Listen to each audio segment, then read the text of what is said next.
Okay, यानी हमारी चाची ताइयों के जैसे नहीं है, रिश्तेदारों के जैसे नहीं है। They don't play diplomacy. क्या है फिर सही में, क्या है एक्चुअल में, व्हाट इज डिप्लोमेसी? ऐड करेगा कोई और कुछ? पॉलिटिकल साइंस वालों, पहले पॉलिटिकल साइंस वालों को दिया जाए मौका, बताओ। नहीं, पीछे थे नहीं, यहाँ पे कौन था? हाँ, दिनकर। अरे क्या बात कर रहे हो, पॉलिटिकल साइंस 3 साल पढ़ के आया पॉलिटिकल साइंस, ऐसे मना कर रहे हो? और कोई बिना नॉन पॉलिटिकल साइंस बैकग्राउंड वाले बताए कोई, क्या है? नहीं, मैं क्यों पॉलिटिकल साइंस पढ़ाऊंगा? मैथ साइंस की क्लास है, मैंने डिप्लोमेसी पूछा है। बिकॉज जो टॉपिक पहला हम पढ़ूंगा वो है स्पेस डिप्लोमेसी। स्पेस डिप्लोमेसी, अंतरिक्ष कूटनीति। ऐसी नीति जो राष्ट्र हित में हो और सीधे तौर पे किसी दूसरे राष्ट्र को के अपोजिशन में ना हो। राष्ट्रहित, व्हाट इज राष्ट्रहित? देखो, एक राष्ट्रहित का मतलब, अगर मेरे लिए राष्ट्रहित है, मैं पैसे कमाता हूं तो मैं चोरी ना करूं, वो राष्ट्रहित हो जाएगा। सैनिक जो बॉर्डर पे काम कर रहा है उसके लिए राष्ट्रहित कुछ और अलग चीज है।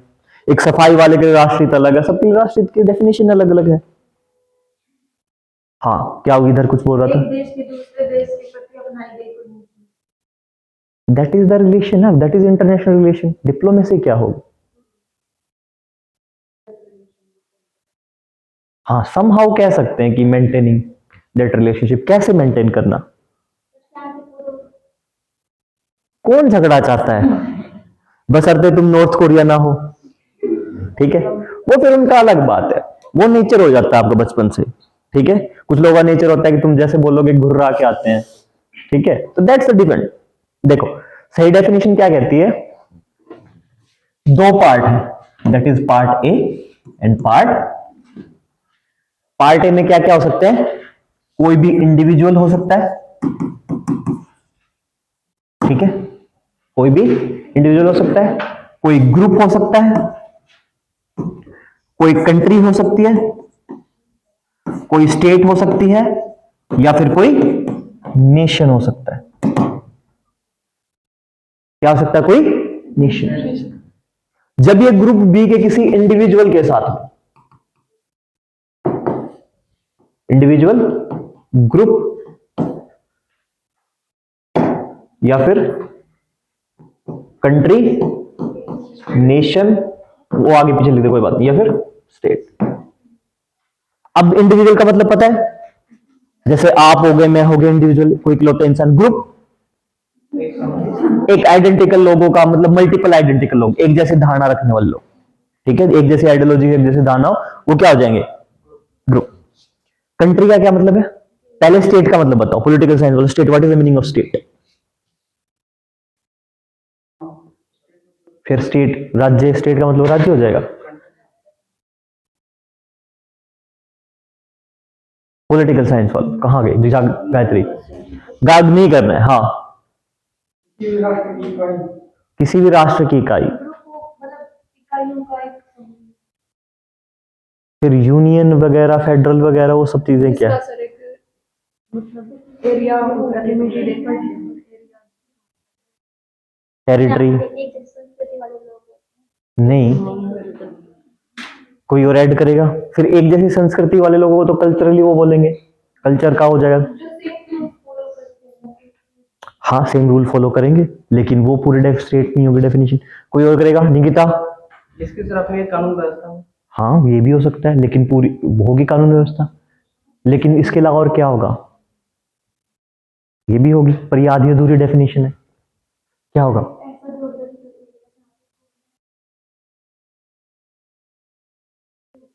एक चीज खा गए बीच में, कि क्या है, अगर मैं किसी स्टेट की बात करूं तो there is a territory, piece of land होगा, और उस पीस ऑफ लैंड पे क्या होगी? कोई पॉपुलेशन होगी। गवर्नमेंट बाद में आएगी, लोगों के ऊपर राज करने के लिए बाद में आएंगे। क्या होंगे? लोग रहेंगे। क्या रहेंगे? लोग रहेंगे। और उन लोगों के ऊपर क्या होगा? एक सेट ऑफ रूल होगा, ठीक है, या फिर क्या होगा, लो लो होगा, या फिर कोई रूल रेगुलेशंस होगी। और ये रूल रेगुलेशंस किसके द्वारा बनाई जाएगी, बाय गवर्नमेंट। और गवर्नमेंट क्या करेगी, इनके ऊपर रूल करेगी, हाँ रूल करेगी, ठीक है। अब ये गवर्नमेंट कैसी हो सकती है, इलेक्टेड भी हो सकती है, ठीक है, डायरेक्टली इलेक्टेड हो सकती है, या फिर क्या इनडायरेक्टली इलेक्टेड हो सकती है। लेकिन साथ साथ क्या होगा, ये पूरी की पूरी क्या होगी, इसके लिए एक चीज और जरूरी है, इस गवर्नमेंट के लिए, ये गवर्नमेंट कभी भी किसी का प्रेशर नहीं मानेगी, या फिर किसी से इन्फ्लुएंस नहीं होगी। इसके जो डिसीजन होंगे वो खुद के कैसे होंगे, स्वतंत्र होंगे, इंडिपेंडेंट डिसीजन होंगे, यानी ये कैसे होगी, सोवरन होगी, संप्रभु। कैसे होगी, संप्रभु। और ऐसी ही व्यवस्था को हम क्या बोलते हैं, स्टेट। यानी there is a piece of land, कोई टेरिटरी है, एरिया है, उसके ऊपर क्या है, पॉपुलेशन रह रही है, और उन पॉपुलेशंस को किसी सेट ऑफ रूल्स रेगुलेशंस इनके द्वारा क्या किया जाता है, गवर्न किया जाता है, या फिर इनके ऊपर वो रूल्स लागू होते हैं, और वो लागू कौन करता है, बाय ए गवर्नमेंट, बाय ए गवर्नमेंट। लेकिन गवर्नमेंट के जितने भी रूल्स होंगे, डिसीजंस होंगे, कैसे होंगे, इंडिपेंडेंट होंगे, किसी दूसरे का इंटरफेरेंस नहीं होगा। और गवर्नमेंट अपने आप में क्या होगी, सोवरन होगी, और जैसे सोवरन होगी तो ये पूरा पूरा सिस्टम क्या कहलाएगा, is a state, is a state, ठीक है। अब कोई मुझे बताएगा what is the meaning of nation,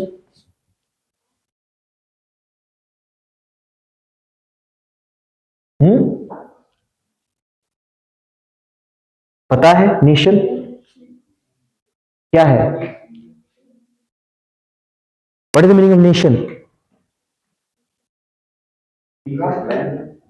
piece of land, okay, try, good try, piece. अरे रुको रुको, उसको बताने दो, बताओ कंप्लीट, उस पे क्या होगा, combination of states is called nation, United Nations. हाँ बताओ, गलत है आपका, बताओ। कंट्री में तो ऐसा हो जाएगा कि मतलब टेरिटरी बोल सकते हैं। कंट्री नहीं, मैं नेशन की बात, अच्छा कंपेयर करो, बताओ, कोई बात नहीं। नेशन में कई सारे कल्चर है, उन सबको एक है कि मतलब हमारा देश में देश प्रेम की भावना है। हाँ थोड़ा थोड़ा सही है, कुछ और करोगे, बताओ कुछ और। यहाँ पे फर्स्ट बेंच, आप सेकंड, नेहा, रीना, पीछे दीपिका, निखिल, विजेंद्र नाम आपका, नहीं, सुधीर, रोज आया करो, ठीक है, दिनकर, नेशन पढ़ा है, अच्छा। तुमने सुना है इंडियन नेशनल मूवमेंट, कभी ये नहीं कहते कि इंडियन स्टेट मूवमेंट या Indian country movement. Nationalism is nothing, it is merely a feeling. Nationalism क्या है, एक भावना है जो आपको किसी के प्रति हो सकती है, यानी आमची मुंबई, महारा हरियाणा, सॉरी महारा राजस्थान, ठीक, देशा में देश Haryana, that is what is it is, it is a feeling of regionalism, feeling of regionalism, कि आप हो सकते हैं। तो रीजनलिज्म की फीलिंग जब लंबे टाइम पर बढ़ जाती है तो उसमें क्या है, वो नेशनलिज्म का पार्ट बन जाता है। तो nationalism is nothing more than but a feeling. तीसरा पॉइंट मेरे पास बचता कंट्री, यानी तुम्हें लगता है कि एक स्टेट के अंदर बहुत सारे नेशन हो सकते हैं, हो सकते हैं, बिल्कुल हो सकते हैं। क्या बहुत सारे नेशन मिलके, बहुत सारी कंट्री मिलके, बहुत सारी स्टेट मिलके, पहले मैंने क्या बोला, एक स्टेट के अंदर बहुत सारे नेशन हो सकते हैं, सबकी अपनी फीलिंग है। क्या बहुत सारे स्टेट मिलके एक नेशन बना सकते हैं, एग्जाम्पल कोई, बहुत सारे नेशन मिलके एक स्टेट बनाए, अरे भाई वो स्टेट का पार्ट है, वो नहीं है, वो अलग है, वो तो एक स्ट्रक्चर है अलग से, वो खुद ही यूएस से खुद की मतलब है, यूनाइटेड स्टेट्स ऑफ अमेरिका। मैंने ये कहा कि स्टेट बहुत सारे मिलके नेशन बनाए। देखो देखो देखो मेरी बात सुनो, इंडिया एज अ स्टेट की बात करोगे ऐसे लिखा मिलेगा, and Haryana is a state, फर्क है इसमें। जो मैं बता रहा हूं वो इसकी बात कर रहा हूं, ना कि इसकी, जिसके सीएम होंगे। इसके सीएम वगैरह नहीं है। ये क्या है, ये वाली डेफिनेशन बताई मैंने इसकी स्टेट। आ जाओ, कौन है? अच्छा जी सर, आइए, सॉरी। 10th?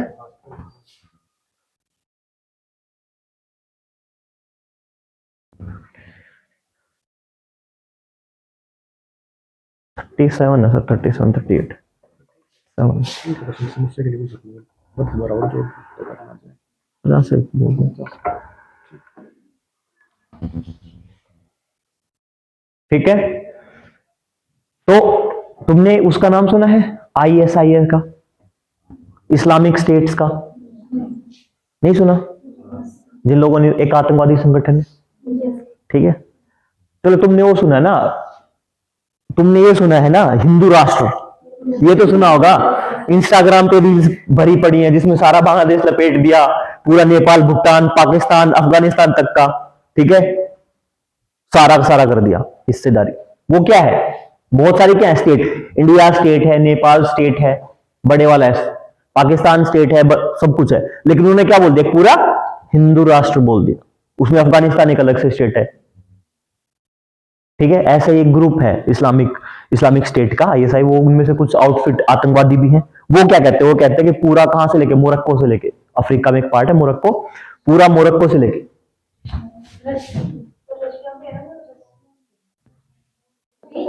मॉस्को है, मोरक्को की बात कर रहे हैं। दुनिया में कभी थोड़ा सा पैसा हो जाए ना, ठीक सा पैसा हो जाए, तो मोरक्को जाना, अगर तुम्हें जिंदगी जीनी है तो। कैसे? अगर तुम्हें, देखो, दो तीन चीज, अगर तुम्हें आलीशान जिंदगी जीनी है, तुम्हें देखना है कि क्या पैसा है। क्या? यूरोप तरफ नहीं, यूरोप में भी कोई जगह नहीं, यूरोप पूरा बड़ा है, कहां जाए, कहां जाए जब पैसा हो जाएगा? एम्स्टर्डम। कहां जाए? एम्स्टर्डम, ठीक है। और बाली वाली तो मतलब नॉर्मल कोई भी चला जाता है। अगर तुम भी थोड़ा सा पैसा कमा लोगे, अगर तुम 20,000 की नौकरी भी करते हो तो घबराना मत, पैसे बचा के तुम भी 2 साल में बाली तक जा सकते हो। बाली चले गए, बैंकॉक चले गए, ये गरीबों की जगह है, ठीक है, इसमें कोई वो बड़ा बात नहीं। हाँ, अगर तुम्हें जाना है, तुम्हें देखना है हाउ लाइफ लिव्स, जिंदगी कैसी है, क्या चीजें, देन गो टू मोरक्को, ठीक है। वहां का सनसेट, डेजलिंग सनसेट, ठीक है, रेत में घर, बहुत सारी चीजें बहुत अच्छी, ठीक है अफ्रीका में। अरे यार भाई साहब, क्या बच्चे हो तुम।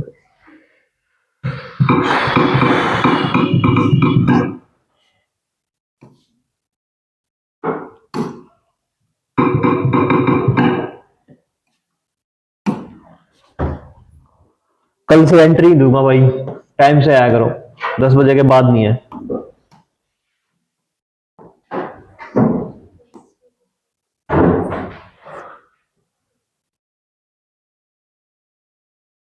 देखो वो क्या कह रहे हैं, बस अब बात नहीं करनी है, आरती बात मत करो। वो क्या कह रहे हैं, वो ये कह रहे हैं कि भाई मोरक्को इधर है, कहते पूरा मोरक्को, यहां पे इजिप्ट है, ठीक है, ये चार्ड वगैरह कंट्री सारी, ठीक है, इथोपिया, जिबूती, सीड नेशंस, पूरा मिडल ईस्ट, ठीक है, इजराइल वगैरह, सऊदी अरेबिया, यमन, ठीक है, ईरान, इराक, पाकिस्तान, इंडिया, ठीक, ये सारा, अजरबैजान, सब इंडिया पूरा, ठीक है। चाइना वालों को हाथ नहीं लगा रहे हैं, क्योंकि चाइना वाले यहां पे क्या कर रहे हैं, क्या कर रहे हैं यहां पे, उइगर नेशंस के वो लोग हैं, उइगर मुस्लिम्स, ठीक है। सबसे ज्यादा ह्यूमन राइट्स का वोल्यूशन आ रहा है, लिख लो, लिखो, 7-8 लाइन छोड़ देना, वहां पे लिखना है issue of Uyghur Muslims.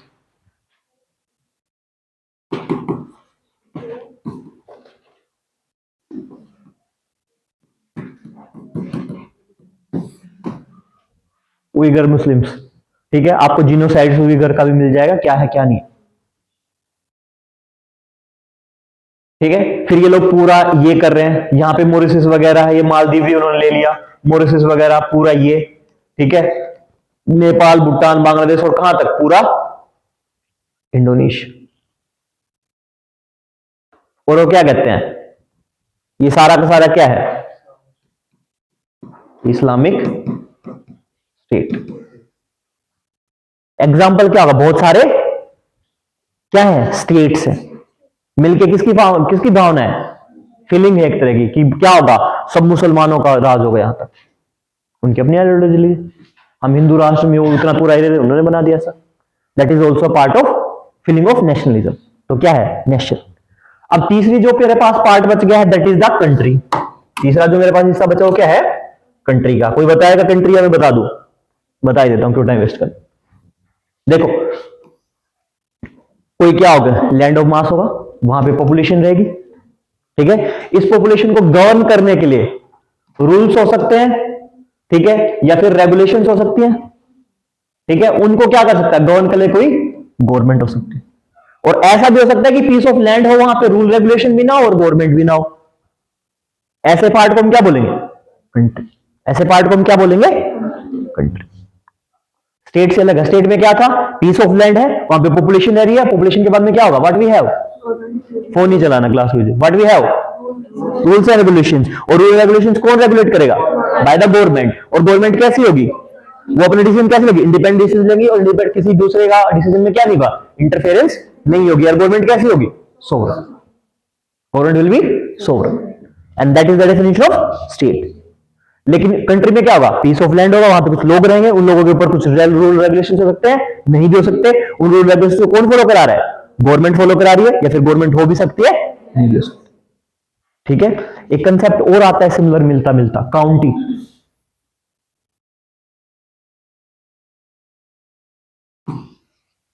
County का, ठीक है, यूएस वगैरह में फेमस है, यूके में भी फेमस है, ठीक है। यूके में एक चीज और फेमस है, they have use the word country side. अगर तुमने सुना हो तो, कंट्री साइड, वो अपने गांव के इलाकों को विलेज नहीं बोलते, जैसे कंट्री साइड, ठीक है। ऐसा खुला जमीन का एरिया जहां पे लोग रह रहे हैं, उनके ऊपर रूल रेगुलेशन भी हो सकते हैं, नहीं भी होंगे, दैट डजंट मैटर, ठीक है। अब ये तीनों चीजें समझ गए। डिप्लोमेसी क्या कहते हैं, डिप्लोमेसी ये कहते हैं कि भाई क्या हो, एक इंडिविजुअल किसी दूसरे इंडिविजुअल के साथ में, या फिर एक इंडिविजुअल किसी ग्रुप के साथ में, या फिर एक इंडिविजुअल किसी के साथ में, एक कंट्री के साथ में, या नेशन के साथ में, या फिर किसी स्टेट के साथ में क्या बनाए, रिलेशनशिप। क्या बनाए, रिलेशनशिप। क्या बनाए, ऐसा भी हो सकता है, ऐसा भी हो सकता है, कैसा हो सकता है कि कोई कंट्री किसी इंडिविजुअल के साथ में, कोई ग्रुप किसके साथ में, किसी ग्रुप के साथ में, कोई ग्रुप किसके साथ में, किसी कंट्री, नेशन और स्टेट के साथ में क्या करे, रिलेशनशिप बनाए। या फिर ऐसा भी हो सकता है कि क्या हो, कोई कंट्री किसी इंडिविजुअल, कोई कंट्री की स्टेट है किसी इंडिविजुअल के साथ में, कोई कंट्री स्टेट नेशन किसके साथ में, किसी ग्रुप के साथ में, कोई कंट्री किसी कंट्री के साथ में, नेशन के साथ में, या फिर किसी स्टेट के साथ में क्या बनाए, रिलेशनशिप। अब एग्जांपल देख लो, अगर मैं इंडिविजुअल में क्या करूं, एक तरफ मैं एग्जांपल लिखता हूं एलोन मस्क का, ठीक है। दूसरी तरफ क्या लिखता हूं, दूसरी तरफ मैं लिखता हूं अडानी का, ठीक है। एक तरफ मैं ग्रुप में नाम लिखता हूं जेपी मॉर्गन, दूसरी तरफ मैं लिखता हूं टाटा सन्स। ग्रुप है। कंट्री में मैं क्या लिखूं, कंट्री में मैं कंट्री स्टेट में इंडिया का नाम ले लूं, कुछ कंट्री का यूएसए का ले लूं। एक तरफ मैंने क्या लिया, यहां पे मैंने इंडिया का नाम ले लिया, एक तरफ मैंने क्या ले लिया, यूएसए का नाम ले लिया। अलग अलग हो सकते हैं। ये आपस में क्या बनाएंगे, व्हाट दे मेक, रिलेशनशिप। अब रिलेशनशिप क्यों बनाएंगे, रिलेशनशिप क्यों बनाएंगे। अब सबसे बड़ी बात है कि ये वाला ग्रुप इसके साथ में क्या बनाएगा, relationship, to fulfil its interest, to fulfil its interest. यानी ग्रुप ए वाला क्या करेगा, पहले क्या बनाएगा, रिलेशनशिप बनाएगा। पहले कौन करेगा, पार्ट ए। किसके लिए, किसके लिए, किसके लिए, ग्रुप बी के साथ में क्या करने के लिए, रिलेशनशिप बनाएगा, अपने इंटरेस्ट फुलफिल करने के लिए।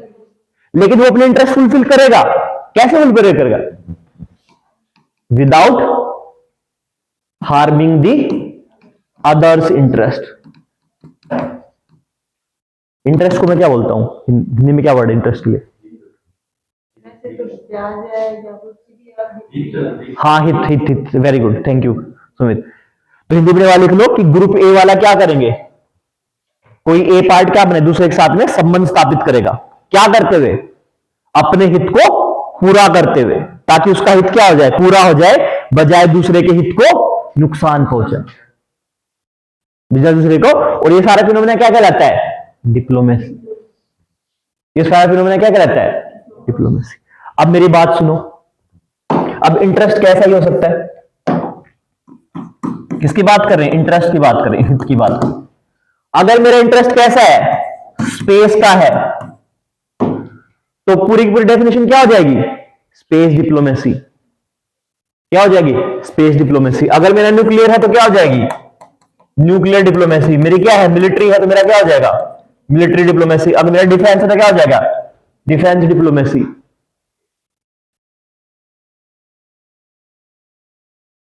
अगर मेरा जियोपॉलिटिकल है तो मेरा क्या, जियोपॉलिटिकल डिप्लोमेसी। तो मेरी स्पेस डिप्लोमेसी क्या होगी, स्पेस डिप्लोमेसी क्या होगी, वैन एंड, सुनो अब ध्यान ध्यान से, क्या होगी, क्या होगी, one individual, group, a country, a nation, a state makes a relationship with another individual, group, country, state and nation to fulfil its space interest, to fulfil its space interest without harming the other space interest. Hindi में वालों बाहर ही रहो भाई, कल से time से आना, बाहर रहो, चलो जाओ जाओ जाओ, बैठो बैठो, हर रोज का माहौल बना रखा है। क्या होगा कि क्या है, जब भी कोई इंडिविजुअल, जब भी कोई ग्रुप, जब भी कोई कंट्री, जब भी कोई नेशन, जब भी कोई स्टेट क्या करे, किसी दूसरे individual, group, state, nation, country के साथ क्या बनाए, रिलेशनशिप बनाए, और फिर क्या हो जाए, फिर क्या हो जाए, वो रिलेशन बनाए, किसके लिए रिलेशन बनाए, अपने स्पेस डिप्लोमेसी के लिए, अपने स्पेस के हित के लिए, ताकि दूसरे का भी स्पेस हित क्या ना हो, नुकसान में ना जाए। तो ऐसे रिश्तों को हम क्या बोलेंगे, अंतरिक्ष या फिर स्पेस कूटनीति। ठीक है, सिंपल डेफिनेशन है, ध्यान रखो। न्यूक्लियर डिप्लोमेसी आएगा तब भी ये फंडा लगेगा, डिफेंस डिप्लोमेसी आएगा तब भी ये लगेगा, सब जगह ये लगेगा। ठीक है, एआई डिप्लोमेसी आएगा तब भी ये लगेगा, तब इंटरेस्ट क्या हो जाएगा, AI. Nano diplomacy, nanotech diplomacy आएगा तब क्या होगा, बायोटेक डिप्लोमेसी आएगा तब क्या होगा, इंटरेस्ट क्या बन जाएगा, बायोटेक बन जाएगा। ठीक है, इंटेलेक्चुअल प्रॉपर्टी राइट क्या आएगा तब क्या बन जाएगा, इंटरेस्ट, इंटेलेक्चुअल प्रॉपर्टी राइट बन जाएगा। आ गया समझ में, एक डेफिनेशन है, हर जगह काम आएगी, पूरे उसमें, किसमें, पूरे साइंस सेक में। क्लियर है, इसलिए टाइम दिया है क्योंकि ये टॉपिक बार बार रिपीट होगा। जब हम न्यूक्लियर में जाएंगे तो न्यूक्लियर डिप्लोमेसी आएगा, बायोटेक में जाएंगे बायोटेक डिप्लोमेसी आएगा। ठीक है, हम वहां इतना टाइम वेस्ट नहीं करेंगे, इसलिए हमने पहले टाइम कंज्यूम कर लिया अपना। हो गया क्लियर, डाउट है किसी को कुछ, आगे बढ़े।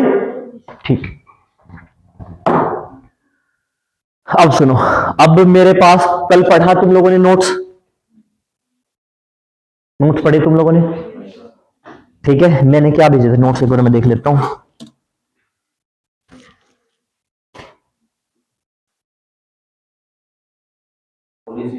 हाँ, पॉलिसीज तो भेजी थी मैंने, पॉलिसीज के अलावा नीचे स्पेस डिप्लोमेसी भी था उसमें। ठीक है, और उसके अलावा क्या था उसमें, कुछ और भी होना चाहिए, गगनयान के बारे में था, और क्या था, पोर्ट अबोर्ट मिशन का था, पैड अबोर्ट मिशन का था, और कुछ क्या था उसमें, वर्चुअल लॉन्चिंग पैड। एक चीज सुनो, पहले तुम हेडिंग डालो, छोड़ो, आदित्य L1 की हेडिंग डालो, इंपोर्टेंट।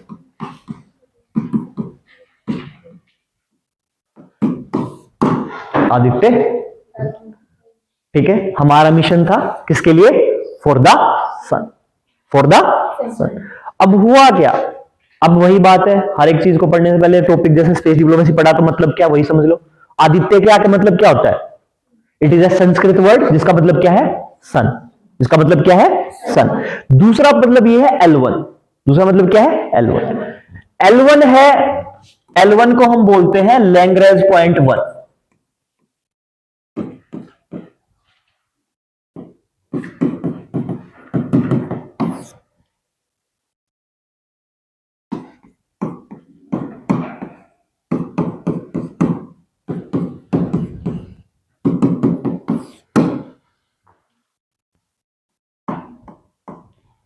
लैग्रेंज बिंदु।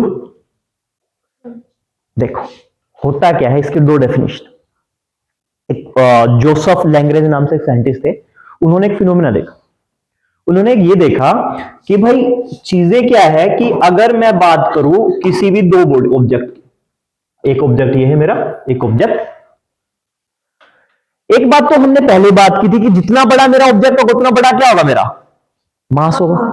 Higher the mass higher the gravitation force, छोटा है तो छोटा रहेगा। तो उन्होंने कहा कि भाई हर एक चीज के ऊपर क्या है, हर एक ऑब्जेक्ट, कौन सा ऑब्जेक्ट, सेलेस्टियल ऑब्जेक्ट या फिर एस्ट्रोनॉमिकल ऑब्जेक्ट्स, खगोलीय कोई भी पिंड है या खगोलीय कोई भी वस्तु है जो कहां है, ब्रह्मांड में है, यूनिवर्स में है, स्पेस में, अंतरिक्ष में है, वो क्या कर रही है, वो एक दूसरे के ऊपर क्या लगा रही है, फोर्स लगा रही है। और फोर्स कैसे, गुरुत्वाकर्षण बल के रूप में। ठीक है, गुरुत्वाकर्षण बल के रूप में। तो उन्होंने कहा, उन्होंने एक बात सुनो, नहीं जाओ, उन्होंने क्या बोला, उन्होंने एक फिनोमेना दिया। उन्होंने ये कहा कि भाई अगर मेरा बहुत बड़ा मास है तो मेरा बहुत बड़ा क्या होगा, ग्रेविटेशन फोर्स, छोटा है तो कम। एक बात नोटिस की कि मान लो अगर ये मेरा, इसका साइज 10 है, इसका साइज 2 है, तो मैं नॉर्मल बोल रहा हूं, तो ये कितना दिया, 10 के अराउंड का फोर्स लगाया ग्रेविटेशन फोर्स, ये क्या लगा इसको 2 का। लेकिन एक बात ये है कमाल की कि सब अपने एक दूसरे से क्या है, ये नहीं है कि अगर इसका 10 लग रहा है तो इसको दूसरे को अपने पास खींच लाएगा, ऐसा नहीं है ना। फॉर एग्जाम्पल देखो, अगर ऐसे नहीं समझ में आ रहा तो ऐसे समझो इस चीज को। ये मेरे पास सन है, ठीक है, उसके बाद मेरे पास क्या है, मरकरी, मरकरी बुध, मेरे पास फिर क्या है, वीनस, फिर मेरे पास क्या है, अर्थ, फिर मेरे पास क्या है, मार्स, फिर मेरे पास क्या है, जुपिटर, फिर मेरे पास क्या है, सैटर्न, यूरेनस एंड, और इनके पीछे बहुत सारे क्या है, बहुत सारे ऑब्जेक्ट है, बहुत सारी चीजें हैं, क्यूपर बेल्ट भी है, और क्लाउड्स भी है, उनके बारे में बात करें, डोंट वरी। तो अब ऐसा नहीं है कि सन का बहुत ज्यादा मास है तो सन का साइज बहुत बड़ा है, ऐसा बिल्कुल भी नहीं है कि सन क्या है, सबको अपनी तरफ खींच रहा है, सन को अपनी सब, इनका खुद का भी अपना है। होना ऐसा चाहिए कि जितना, जिनका सबसे ज्यादा मास है ना, उसके हिसाब से सब चीजें सन में घुस जानी चाहिए। लेकिन क्या उसके अपोजिट में ये एग्जर्ट करे, उसके अपोजिट में अर्थ भी अपना लगा रही है। लेकिन सन का मास ज्यादा है तो इस वजह से क्या है, वो बाकी प्लैनेट्स को, बाकी एस्टेरॉइड्स को, क्षुद्र ग्रहों को, कोमेट्स को, और जो बाकी और क्या है, स्मॉल प्लैनेट्स को, ड्वार्फ प्लैनेट्स को क्या कर रहा है, अपनी चारों तरफ घुमा रहे, घुमा रहे। और उसी बल की वजह से क्या है, वो उसको छोड़ के नहीं जा रहे, there is a force, force. तो उन्होंने एक बात नोटिस की, उन्होंने कहा कि यार अगर मेरा ये सन है और ये मेरा अर्थ है, ठीक है, हो क्या रहा है कि एक तरफ से सन भी एग्जर्ट कर रहा है अर्थ के ऊपर अपना फोर्स, और दूसरी तरफ से अर्थ क्या कर रही है, सन पे भी कर, ठीक है। और अगर ये इसमें डिसबैलेंस हो जाएगा या फिर कम ज्यादा किसी दिन हो जाएगा तो अर्थ क्या करेगी, अपनी जगह बदल सकती है। ये बिल्कुल वैसा ही कि तुम भी खींच रहे हो, तुम्हारा दोस्त भी खींच रहा है, अगर एक ने ज्यादा फोर्स लगा दिया तो आप उसी तरफ खींच चलाओ, लेकिन दोनों का बराबर है तो आप क्या है, पोजीशन एक ही जगह रहेगी। तो हुआ क्या कि लैग्रांज ने एक बात की, उन्होंने कहा कि भाई दो खगोलीय वस्तुओं के बीच में कुछ पॉइंट्स ऐसे होंगे जहां पे किसी भी ऐसे पॉइंट होंगे, ऐसे बिंदु होंगे जहां पे ग्रेविटेशनल फोर्स क्या हो जाएगा, इक्वल हो जाएगा, शून्य नहीं होगा। मैंने पहले भी कहा था ग्रेविटेशनल फोर्स जीरो नहीं होगा। जब मैंने ये बोला था ना कि मार्स पे हम जा रहे हैं फिर मून पे जा रहे हैं, तो ऐसा हो सकता है कि मैं अर्थ के ग्रेविटेशनल प्रभाव को छोड़ के मून के प्रभाव में चला जाऊं, लेकिन इसका मतलब ये नहीं कि अर्थ का प्रभाव खत्म नहीं होगा, अर्थ का ग्रेविटेशनल फोर्स रहेगा, लेकिन उससे ज्यादा प्रभाव किस पे आ जाएगा, मून का आ जाएगा। वही एग्जांपल है कि मेरा अच्छा दोस्त था, मैं 2 दिनों तक उसके साथ बैठ रहा था, जब दिनेंद्र वहां बैठा हुआ था अभी तक, ठीक है, लेकिन क्या हुआ, इसको लगा रहे सुमित तो बहुत बढ़िया है, ठीक है, सुमित सारा दिन घूमता रहा, सुमित के साथ 4 लोग घूमते हैं, तो मैं क्या करूं, मैं भी इनके ग्रुप में साथ, और क्या हो, प्रभाव छोड़ के, निखिल को छोड़ के वही इधर शिफ्ट हो गया। अरे एग्जाम्पल, चलो छोड़ो, बुरा लग गया, छोड़ो जाने दो। मैं दोस्त था, 2 दिन मेरे साथ बैठा है, मैं 2 दिन छुट्टी कर गया, ठीक है, पड़ोस में कोई और बैठता था, उसने 2 दिन उसको चॉकलेट खिला दी, उसको लगा कि यार बहुत मीठा मीठा खा लिया है, ये है देव को भी खिला देता हूं, या फिर टॉफी मांग लो, टॉफी उसने 2 खिला दी उसको। अगले दिन मैं आया तो वो मेरे पास ही नहीं बैठा, मैंने कहा हेलो, उसने ठीक ठीक, उसने हेलो तक नहीं कहा, मैंने कहा ये क्या हो गया, तो हुआ क्या, वो मेरे प्रभाव क्षेत्र को छोड़ के किसी दूसरे के प्रभाव क्षेत्र में चला गया। तो ऐसे ही सैटेलाइट के साथ तक, तो क्या है कि लैग्रांज पॉइंट क्या था? लैग्रांज पॉइंट वो दो खगोलीय वस्तुओं के बीच में एक ऐसी पोजीशन है जहां पे दोनों के गुरुत्वाकर्षण बल क्या होगा? इक्वल होगा। उस ऑब्जेक्ट के ऊपर प्रभाव, यानी अगर मैं कहूंगा तो इन दोनों के बीच में कोई ना कोई एक ऐसा बिंदु होगा, कोई ना कोई क्या होगा, एक ऐसा पॉइंट होगा, कोई ना कोई क्या होगा, ऐसा पॉइंट होगा कहीं पे भी, जहां पे क्या होगा, जहां पे क्या होगा, इक्वल होगा किसका? अर्थ का ग्रेविटेशन फोर्स और सन का gravitational। ठीक है। और कई बार होता है ना कि चीजें बीच में लटक जाती हैं, यानी अगर मैं उस पॉइंट पे कोई ऑब्जेक्ट रख दूंगा तो ऑब्जेक्ट क्या करेगा? वो ऑब्जेक्ट बिना गिरे और बिना किसी प्रभाव के उसी पोजीशन पे स्टैंड स्टिल रहेगा, मुझे उस पर फोर्स की जरूरत नहीं पड़ी। ठीक है। आपको अगर आप इंटरनेट पे डेफिनेशन सर्च करोगे तो आपको मिलेगा लैग्रांज बिंदु एक ऐसा क्षेत्र है, दो खगोलीय वस्तुओं के बीच में एक ऐसा क्षेत्र है जहां पे दोनों ऑब्जेक्ट्स का फोर्स क्या हो जाता है, गुरुत्वाकर्षण बल क्या हो जाता है, इक्वल हो जाता है। लेकिन आप रवि पियागरारी की बात करोगे, वो बुक उठाओगे तो उसमें आपको डेफिनेशन मिलेगी कि भाई अगर मैं क्या करता हूं, अगर मैं दृष्टि वाली में भी यही है कि अगर मैं पुराने वाली में जो 5th एडिशन था, आप 7th एडिशन देखोगे तो उसमें लगा, अगर आप ये देखोगे तो उसमें ये होगा कि एक ऐसा पॉइंट है दो ऑब्जेक्ट के बीच में, जो गुरुत्वाकर्षण वो है, दो सेलेस्टियल खगोलीय पिंडों के बीच में एक ऐसी जगह है जहां पे अगर आप कोई ऑब्जेक्ट रख देते हो तो ऑब्जेक्ट क्या रहता है, स्टिल रहता है। और दोनों डेफिनेशन क्या है, सही है। ये बता दें मैंने क्यों स्टिल रहता है, क्योंकि दोनों का प्रभाव क्या होगा, गुरुत्वाकर्षण बल का इक्वल हो जाए। अगर वो इक्वल है तो क्या है, अगर कोई चीज ऐसे इक्वल, तुम लोगों ने वो देखा ना, दो चुंबक लो और उसके बीच में लोहा छोड़ दो और तुम दोनों चुंबकों को ऐसे ले जाते रहो, घुमाते रहो, ऐसे कर लो, ऐसे कर लो, ऐसे कुछ कर लो, वो जो बीच में ऑब्जेक्ट है ना जिसके ऊपर क्या इक्वल फोर्स लग रहा है, वो हिलता रहेगा लेकिन क्या है, उसी पोजीशन पे रहेगा। लेकिन अगर तुम ज्यादा करोगे तो हो सकता है वो निकल के भाग जाए। दो तुमने ऑब्जेक्ट लिए, उसके बीच में रखा हुआ है, देखना एक्सपेरिमेंट कर, और नहीं देख सकते हो तो क्या है, यूट्यूब पे वीडियो देख लेना। ठीक है। गाने छोड़ देना, एक देखना 3 मिनट का, इतनी बहुत सारी वीडियो मिलती है। सेम वही प्रभाव है कि दो खगोलीय वस्तु, उनका गुरुत्वाकर्षण बल किसी पॉइंट पे क्या है, इक्वल हो, और इक्वल होने की वजह से क्या है, उसके अंदर जो ऑब्जेक्ट होगा क्या रहेगा, स्टैंड स्टिल रहेगा। समझ में आ गया? ठीक है। मंजीत समझ में आ गया? लगता नहीं है। ठीक है, ध्यान दो थोड़ा सा। आपको समझ में आ गया क्या होता है?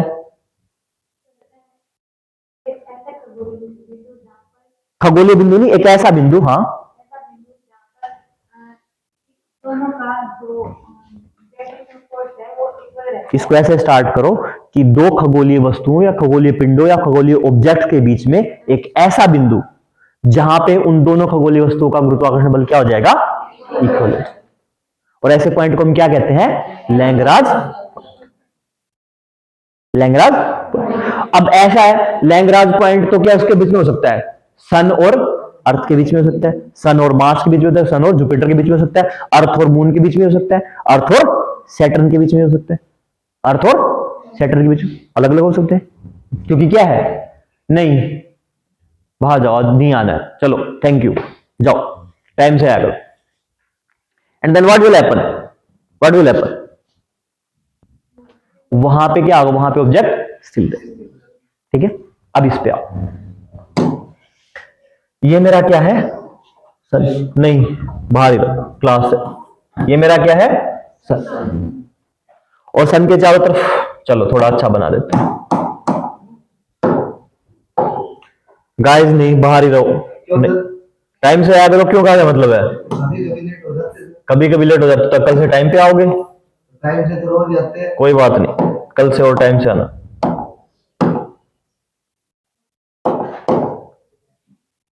आज अरे नहीं आ जाओ, क्या टाइम है, चलो भागो, नहीं आना है।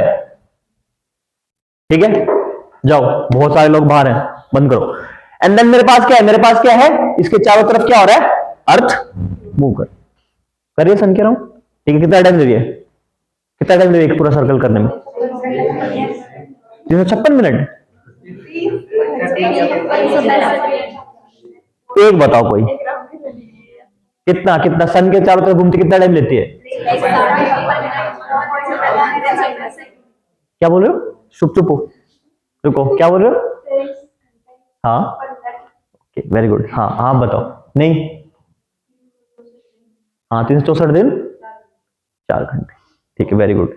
वो जो है, जो आपने बताया 23 घंटे वाला, वो अपने एक्सिस पे घूम रही है, अपने खुद के उस पे, कि लट्टू के जैसे ऐसे, ठीक है, ये मेरा सन है, तो जब ऐसे घूमेगी तो वो, लेकिन जब इसके चारों तरफ, सन के चारों तरफ घूमेगी देन, ठीक है। और 364 नहीं है, और 365 है, ठीक है। और लीप ईयर में क्या हो जाता है, हर 4 साल में, और 6 घंटे है, 4 घंटे भी नहीं है, ठीक है। उसमें क्या होता है कि हर 24 घंटे, कोई बात नहीं, आप ठीक थे, बट स्टिल हो जाता है, वो जब होता है तो 366 दिन हो जाते हैं, हर उसमें क्या होता है, हर एक लीप ईयर में, हर 4 साल में क्या एक दिन एक्स्ट्रा ऐड कर देते हैं, तो 365 दिन 6 लगभग अराउंड 6 आवर्स। तो अब मेरा क्या है, अब एक बात सुनो, जब ये यहां पे होगी तो ये है, ऐसा भी होता है, एपोजी और पेरेजी भी पॉइंट्स है। What is apogee, what is perigee?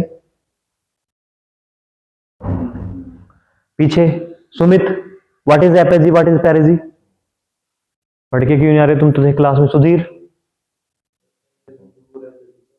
हाँ, पेरेजी दूर वाली जगह को, और एपोजी उल्टा बोला है, हाँ, पी से पास, ठीक है, पी से पेरिजी, यानी दो खगोल व्यवस्था के बीच में कम से कम दूरी को हम क्या बोलेंगे, पेरिजी।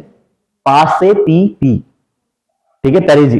अपोजी, अगर मैं बात करता हूं तो अराउंड, तो मैक्सिमम डिस्टेंस जो है वो तकरीबन 153 मिलियन है, इसके बीच में अर्थ और सन की मैक्सिमम, और कम से कम कितनी है, 148 मिलियन किलोमीटर। तो अगर जब मैं बात करता हूं तो हम क्या है, हम एवरेज ये मान के चलते हैं कि लगभग 150 मिलियन क्या है, किलोमीटर की क्या है, इतने अराउंड समथिंग क्या है, डिस्टेंस है बिटवीन अर्थ एंड सन, हाँ, अर्थ एंड सन। तो अब क्या है, अगर मैं लैंग्राज बिंदु देखूंगा तो मुझे 4 लैंग्राज पॉइंट्स मिलते हैं, 4 लैंग्राज पॉइंट। पहला जो मेरा लैंग्राज पॉइंट होगा वो मेरा यहां पे है, दूसरा मेरा लैंग्राज पॉइंट कहां है, अर्थ के पीछे, तीसरा मेरा लैंग्राज पॉइंट है इधर, चौथा मेरा है इधर, और पांचवा मेरा है इधर। तो मैंने इसको नाम दिया L1, इसको नाम दिया L2, इसको नाम दिया L3, इसको नाम दिया L4, इसको नाम दिया L, ठीक है। अब मुझे एक बात बताओ, एक चीज और थोड़ा सा क्लियरली समझो आप लोग। अगर मैं क्या कर देता हूं, मैं इसको, अब मैं मेरी अर्थ की पोजीशन बदल देता हूं, ये मेरा सन है और ये मेरी अर्थ। अगर मेरी अर्थ की पोजीशन यहां आ जाती है तो मेरा L1 कहां हो जाएगा, L2, L3 सन के इधर या फिर सन से इधर, ठीक है, L4 मेरा इधर और L5 इधर। जब मेरी अर्थ यहां आएगी तो मेरा L1 यहां पे, अगर मेरी अर्थ यहां आएगी तो L1 मेरा यहां, अर्थ मेरी यहां आएगी तो L1 मेरा यहां, ठीक है। अब मुझे एक बात बताओ, जो मेरा L1 पॉइंट है ना, उसके डिस्टेंस मेरी कितनी है, लगभग 15 मिलियन किलोमीटर।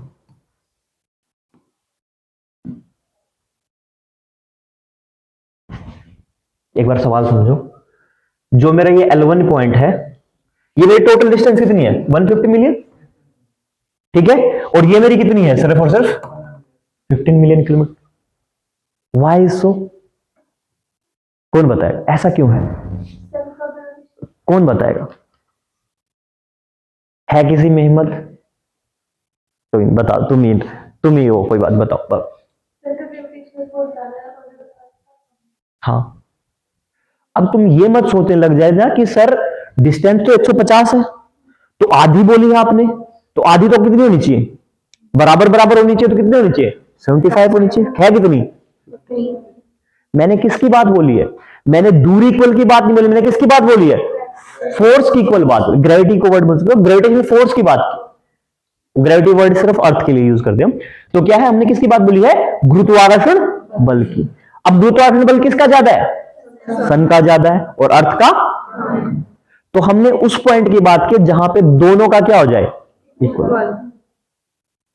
हमने दोनों के बीच की दूरी पे इक्वल, दूरी पे इक्वल होगा ये जरूरी नहीं है। हाँ, अगर ऐसा होता कि अर्थ का साइज और किसका साइज, सन का साइज इक्वल हो जाता और उनके बीच में दूरी कितनी होती, 150 मिलियन, ठीक है, तब क्या होता, तब वो हाफ पे आ जाता है। कितने आ जाते हैं? 75 पे। लेकिन अभी क्या है? अभी ऐसा, क्योंकि सन का, हाँ बोलो,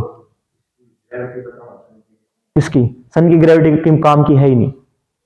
मास ग्रेविटी काम करने के लिए समथिंग ये है, ठीक है। ग्रेविटेशनल फोर्स के लिए होता है, अगर आपको ग्रेविटेशनल फोर्स लगाना तो फॉर्मूला ये है F1 F2 into M1 M2, ठीक है। सिंपल मास निकाल लो, कितना है मास सन का? तकरीबन तकरीबन आई थिंक 6.22 मिलियन 10 की पावर नहीं, वो तो उसके लिए है 6.0223, वो तो मोल का फॉर्मूला है, मोल का फॉर्मूला है वो तो, ठीक है। वो मास देख लेना, वैसे निकले तब निकलेगी, लेकिन बहुत ट्रेमेंडस अमाउंट में है। एग्जैक्टली डेटा मुझे याद नहीं।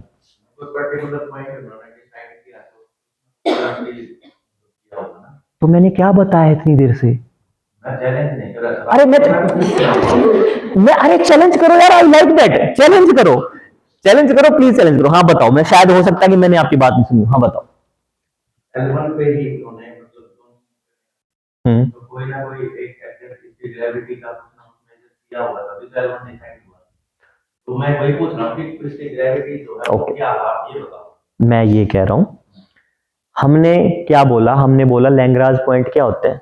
लैग्रांज पॉइंट वो होते हैं जो दो खगोलीय वस्तुओं के बीच में, ठीक है। तो ऐसे 5 पॉइंट है, ऐसे क्या पॉइंट है? 5 पॉइंट है जहां पे सन का और अर्थ का क्या हो जाता है? ग्रेविटेशनल फोर्स क्या हो जाएगा? इक्वल हो। तो मेरे पास सवाल ये उठता है, तुम ये पूछना चाह रहे हो, मैं समझ गया तुम्हारी बात, कि सर हमने L1 ही क्यों चूज किया? हम L2 पे प्लेस कर सकते थे, L3 पे प्लेस कर सकते थे, L4 पे, ये पूछना चाह रहे हो? ऐसा पूछना, ये पूछना चाह रहे हो? चल ये तो अभी बताएंगे, ये बताएंगे, ठीक है। इतना क्लियर है? लैग्रांज पॉइंट क्या है मेरा? ये क्लियर है सर। क्लियर है सब? अरे और तो और से पूछ लूं, क्या है? क्लियर है?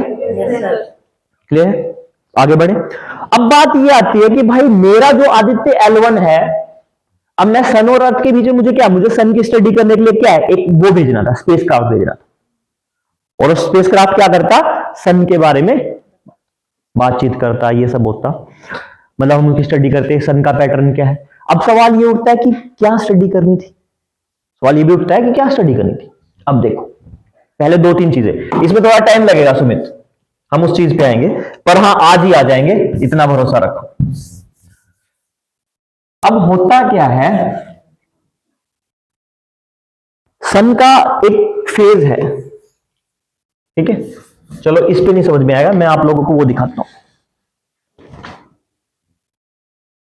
सन के ना बहुत सारे पार्ट है, ठीक है। एक तो है मेन कोर, ठीक है, एक है फिर फोटोस्फीयर, क्रोमोस्फीयर, कोरोना। जैसे अर्थ के स्फीयर सरफेस है ना, कोर, मेंटल, क्रस्ट, ऐसे ही अलग अलग सरफेस है। जैसे एक क्रोमोस्फीयर भी है, फोटोस्फीयर भी है, कोर है, कोरोना है, सेम वही डेफिनेशन कोरोना वाला, कोविड-19 वाला कोरोना। तो होता क्या है, पहले तो ये देख लो तुम लोग, क्योंकि ऐसे तुम्हें समझ में नहीं आएगा कि कैसे कैसे क्या है। और ये चीज अपनी नोटबुक में बनाओ, डायग्राम बनाओ एक।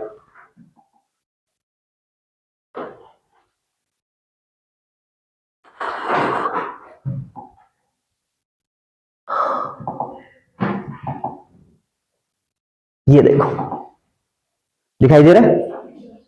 ये हमारा सन, नहीं क्लास में लेट आने पर नहीं आता। ये हमारा क्या है? सन।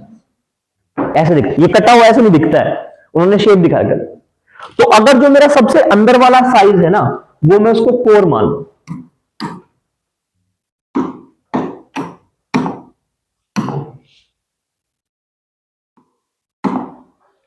उसको मैं क्या मान रहा हूं मेरा, 1 मिनट, ये भी नहीं चलेगा, पर्पल चल जाएगा, ये वाला दिखेगा, हाँ ये उधर नहीं दिखेगा। ये मेरा क्या है? कोर, हाँ right right, thank you thank you thank you thank you, black सही चलेगा। ये मेरा क्या है? कोर का सेक्शन। और यहां पे मेरा टेम्परेचर सबसे ज्यादा क्या है? मैक्सिमम। टेम्परेचर मेरा क्या है? मैक्सिमम। अब दूसरा चीज क्या है? दूसरी चीज मेरे पास क्या है? दूसरा, अब इनको भूल जाओ, रेडिएशन, इंटरनल कन्वेंशन जोन, ये इतना हमारे लिए काम का नहीं, ठीक है। मेन कोर समझो कि मेन कोर है। दूसरा मेरे पास क्या है? दूसरा मेरे पास एक स्फीयर है, फोटोस्फीयर का। दूसरा मेरे पास क्या है? उसका टेम्परेचर अलग है। ठीक है। एंड सबसे बाहर वाला जो मेरे पास स्फीयर है दैट इज माय क्रोमोस्फीयर। अगर मैं अर्थ के साथ कंपेयर करूं तो अर्थ का कोर क्या है, जो कोर है वही इसका क्या है, कोर है या फिर रेडिएशन जोन है। और जो मेरे पास मेंटल है वो मेरा क्या है, फोटोस्फीयर है। और जो मेरा क्रस्ट है वो मेरा क्या है, क्रोमोस्फीयर। अब जब मैं टेम्परेचर की बात करता हूं तो मेरा मैक्सिमम टेम्परेचर कहां है, रेडिएशन जोन पे या फिर कोर पे, फिर मेरा क्रोमोस्फीयर पे, और फिर मेरा लास्ट में क्या है, सॉरी पहले फोटोस्फीयर पे और फिर क्रोमोस्फीयर। लेकिन एक फिनोमेना जो मैं सबसे ज्यादा देखता हूं, एक पार्ट है, दिस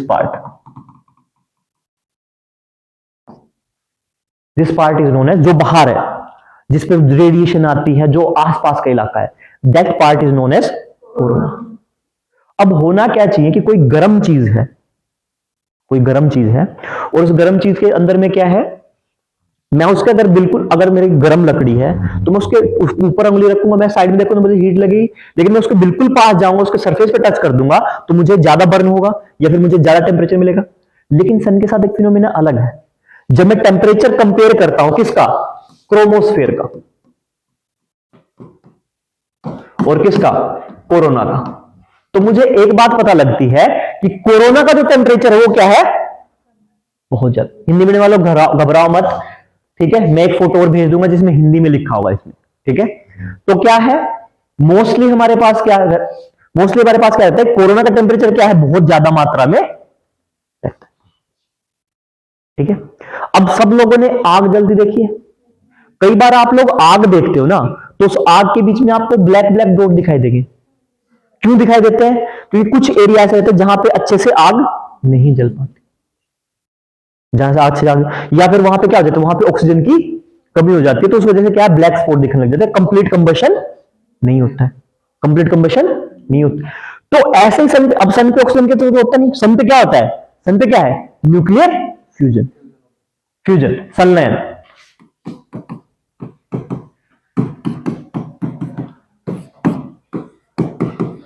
नाभिकीय संलयन, यानी सिंपल भाषा में कि हाइड्रोजन हाइड्रोजन मिलकर क्या करेंगे, हीलियम बनाते। नॉर्मली कंडीशन होती है, लेकिन होता क्या है कि यहां पे प्रोटॉन प्रोटॉन चेन रिएक्शन होती है।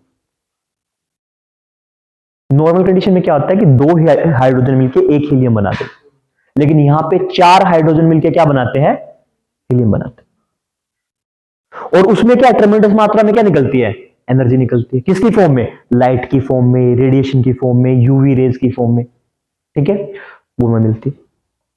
तो मेरे पास क्या, मेरे पास एक चीज जो है मुझे देखने वाली कि क्या है, पहला तो मेरा कोरोना का टेम्परेचर और किसका, क्रोमोस्फीयर के टेम्परेचर में बहुत ज्यादा फर्क है। होना यह चाहिए कि क्रोमोस्फीयर का टेम्परेचर ज्यादा होना चाहिए, कोरोना का नहीं होना चाहिए, लेकिन है किसका टेम्परेचर ज्यादा, कोरोना का।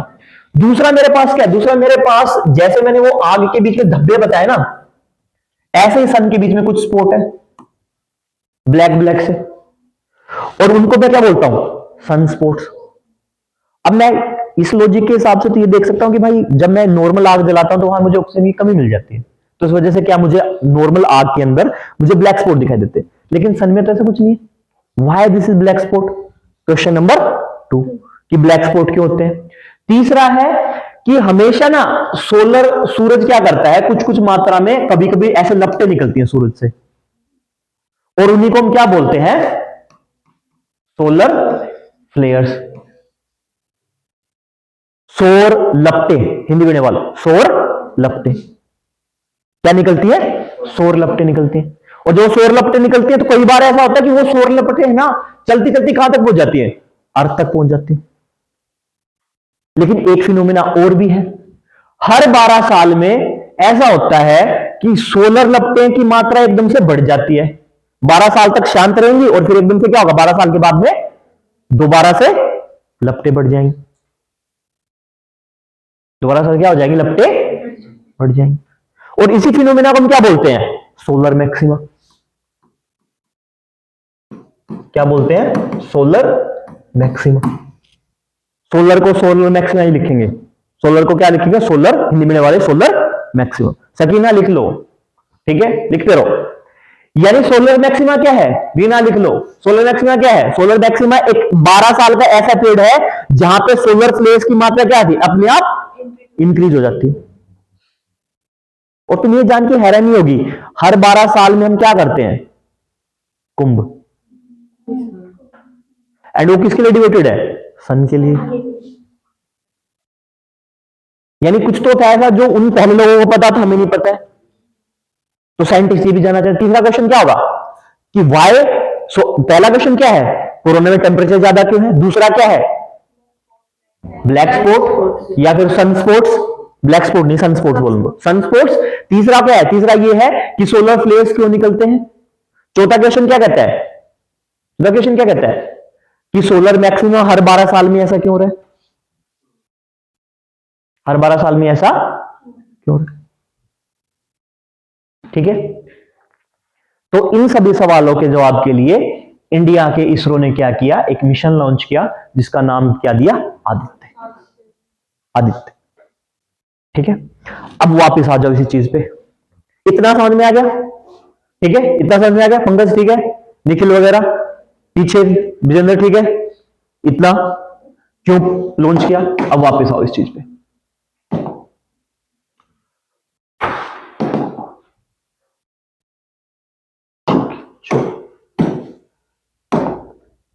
अब है क्या चीज? अब मेरे पास क्या है? ये हो, देखो। अब सवाल ये उठा है कि भाई मेरे पास 5 बिंदु हैं, ठीक है, और 5 पोजीशन मेरे पास बढ़िया है जहां पे मुझे कोई एनर्जी की जरूरत नहीं है। वहां पे मैं कुछ भी चीज रख दूंगा तो वो क्या है? वो पृथ्वी के बल और सूरज के गुरुत्वाकर्षण बल की वजह से क्या होगी? अपने आप वहां पे फिक्स रहे। अपने आप वहां पे क्या रहेगी? फिक्स रहे। ठीक है, अपने आप वहां पे क्या रहेगी? फिक्स रहेगी। यानी मुझे कोई एनर्जी की जरूरत नहीं पड़ेगी उसको घुमाने के लिए, वो अपने आप क्या रहेगी? उनके बल के साथ साथ घूमती रहेगी। यानी अगर मैंने क्या कर दिया, L1 पे, L2 पे, L5 पे कोई रख दिया, अगर ये सन है और मैं अर्थ हूं, और तो क्या होगा? अगर मैंने L1 पे यहां पे रख दिया, फिर L2 पे रख दिया, सॉरी L2 पीछे, L2 पे रख दिया, या फिर उसके पीछे L3 पे रख दिया, L4 पे रख दिया, फिर L5 पे रख दिया, तो वो ऑब्जेक्ट क्या रहेगा? वो ऑब्जेक्ट अपने आप ऐसे रहेगा, उसको किसी की जरूरत नहीं पड़ेगी। जैसे जैसे धरती घूमेगी उसके साथ साथ क्या करता रहेगा? घूमता रहेगा। तो हमें कोई एनर्जी की जरूरत नहीं है, वहां पे क्या रहेगा? अपने आप फ्रीली खड़ा। अब सवाल ये उठता है कि पांचों में से सबसे बढ़िया पोजीशन कौन सी है? आदित्य L1 ही क्यों हुआ? L2 क्यों नहीं हुआ? L3 क्यों नहीं हुआ? L4 क्यों नहीं हुआ? L5 क्यों नहीं हुआ? Y L1? पहली चीज, अगर मैं L3 के बीच में वो कर देता हूं तो मेरे पास 2 कंडीशन है। अगर मान लो मैं L3 पे रख देता हूं तो मुझे क्या करना पड़ेगा? एक तो बहुत दूर लेके जाना पड़ेगा, तो मेरे पास उतनी एफिशिएंसी नहीं है, पहली प्रॉब्लम। दूसरी प्रॉब्लम मेरे साथ क्या है? दूसरी प्रॉब्लम मेरे साथ ये रहती है कि भाई अगर मेरा कोई सिग्नल इधर से जाएगा तो सिग्नल मेरा कैसे आएगा? ऐसे चल के आएगा। या फिर अगर मेरा सिग्नल सीधा तो आ नहीं सकता, और कई बार सोलर फ्लेयर्स निकलते हैं, मान लो उसी सिग्नल को क्या कर देंगे? डिस्ट्रॉय कर देंगे। बहुत बार ऐसा होता है कि सोलर फ्लेयर्स आते हैं, धरती तक आ जाते हैं, बहुत सारी कम्युनिकेशन सैटेलाइट को क्या कर देते हैं? डिस्ट्रॉय कर देते हैं। सोलर स्टॉर्म आते हैं, सोलर स्टॉर्म्स आते हैं। सोलर फ्लेयर्स जब बहुत मात्रा में हो जाएंगे तो क्या हो जाएंगे? Solar storms. यानी सोलर फ्लेयर में कैसी है? हवा चल रही है, लेकिन हवा बहुत तेज चलने लग जाए तो क्या हो जाएगी? आंधी। तो मेरे पास क्या है? सोलर स्टॉर्म्स, और सोलर स्टॉर्म्स की वजह से क्या हो जाता है? बहुत सारी मेरी कम्युनिकेशन सैटेलाइट डिस्ट्रॉय हो जाती है, काम करना बंद कर देती है। तो अगर मैं L2 पे L3 पे प्लेस करूंगा तो मेरा सबसे बड़ी दिक्कत क्या है? कि मेरा सिग्नल आने में बहुत टाइम लगेगा और वहां जाने में बहुत टाइम लगेगा। अब मेरा अगर मैं इसके यहां पे रखूंगा L2 पे, तो अगर मेरी कोई चीज जिसे मुझे सन देखना है और मैंने उस धरती के पीछे रख दी तो सन दिखेगा ही नहीं, वो क्या कर लेगी? धरती उसको छुपा लेगी। तो मेरे 2 कंडीशन क्या है? L3 भी मेरा कैंसिल, L2 भी कैंसिल, L2 भी कैंसिल। मेरे पास ऑप्शन क्या होता है? L1, L4 और L5। कई बार क्या होता है, अगर मैं L5 पे और L4 पे रखता हूं तो एक चीज, एक प्राणी और है जो पीछे पीछे घूमता है। किसके? अर्थ के। That is moon. That is moon. और ये क्या करता है? अर्थ के। और बहुत बार ऐसा होता है कि क्या रहता है?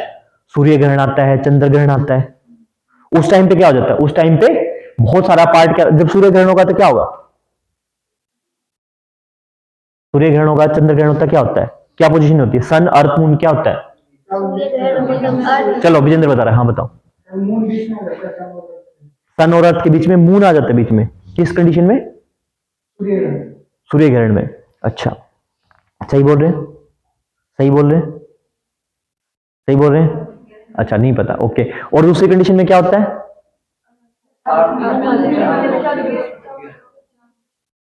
अगर सूर्य ग्रहण होगा तो क्या होगा? कि सूर्य कैसे बीच में आ सकता है? सोचो, सूर्य तो एक जगह फिक्स है। ये बात कि क्या होगा, एक कंडीशन में अगर इस तरफ है या फिर इस तरफ है, क्योंकि ये तो फिक्स रहेगा। घूम कौन रहे हैं? ये घूम रही है, माना वो एक अलग बात है कि सन किसी और के पीछे घूम रहा है, लेकिन मैं किसकी बात करता हूं? किसकी बात करता हूं? जब मैं सन की, अर्थ की या फिर मून की बात करूं, तो हमेशा घूमते कौन है? अर्थ और मून। सन हमारे कांस्टेंट है, लेकिन ऐसा है कि गैलेक्सी के और चीजों के साथ में क्या है, और गैलेक्सी के साथ में सन भी रिवॉल्व कर। ठीक है, देखो, अगर धरती एक चक्कर सन का काटती है तो हम क्या बोलते हैं? एक साल। और अगर सन अपना एक चक्कर गैलेक्सी का पूरा करता है, या फिर जिस जिस रोटेशन पाथ पे वो घूम रहा है, अगर वो पूरा करता है, उसको बोलते हैं 1 एस्ट्रोनॉमिकल ईयर। लिख लो, अगर बीच में आ जाए तो, मेरे दिमाग में कर गया, 1 एस्ट्रोनॉमिकल ईयर। यानी अगर धरती सन के चारों तरफ घूमेगी तो हम क्या बोलेंगे? 1 ईयर, नॉर्मल 1 ईयर, एक साल होगा पूरा। और उसी एक साल में अगर क्या होगा, सन अगर अपने पाथ पे पूरा रोटेशन करता है यूनिवर्स के अंदर, then that is known as astronomical year. एक खगोलीय वर्ष, हिंदी पढ़ने वालों लिख लिया करो यार, एक खगोलीय वर्ष, एस्ट्रोनॉमिकल ईयर, एक साल में एक एस्ट्रोनॉमिकल ईयर, खगोलीय वर्ष। ठीक है, तो मेरे पास क्या है? मेरे पास दिक्कत यह है कि जब भी क्या है, जब भी ऐसा होगा तो कई बार क्या हो जाएगा, कई बार अगर मेरा सन या मून मेरा यहां आ गया है, मून मेरा बीच में आ गया है, तो मेरे सिग्नल डायरेक्ट अर्थ तक नहीं आ पाए। बहुत बार क्या होता है, अगर मेरा मून यहां है तो ये क्या करेगा? ऑब्स्ट्रक्ट क्रिएट कर। अब सवाल ये भी उठता है कि सर यहां पे भी तो आ सकता है, आ सकता है, लेकिन वही बात है ना जो कल लास्ट में एग्जांपल दिया था, कि यहां पे चांसेस कम है एज कंपेयर टू दूसरों। सबसे पहला फायदा क्या है कि ये एक ऐसी पोजीशन है जो बिल्कुल डायरेक्ट किसको पकड़ेगी? सन। ठीक है, तो why we choose L1, why we choose L1 because this is the best position जहां से हम क्या है, थ्रू आउट द ईयर किसको देख पाएंगे? सन को देख पाएंगे। सुमित, क्लियर हुआ? ये कुछ और पूछ रहे थे?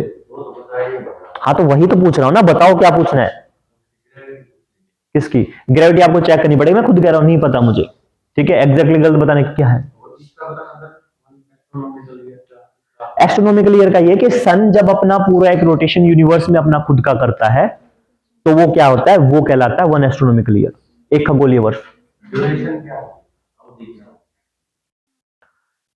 अवधि भी नहीं पता भाई, अवधि देखते ही नहीं, इतनी बड़ी कैलकुलेशन को कहां चेक करो?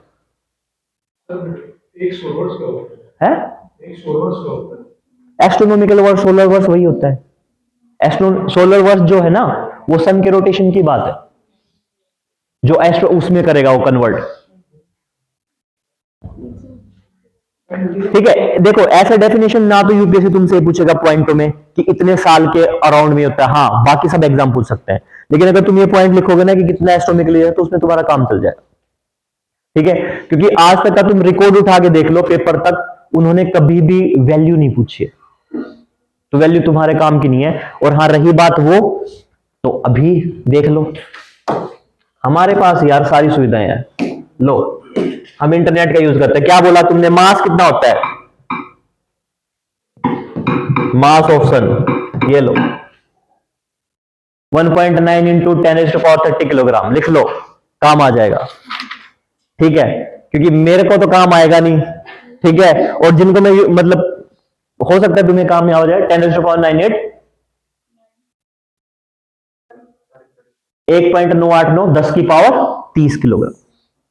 ठीक है,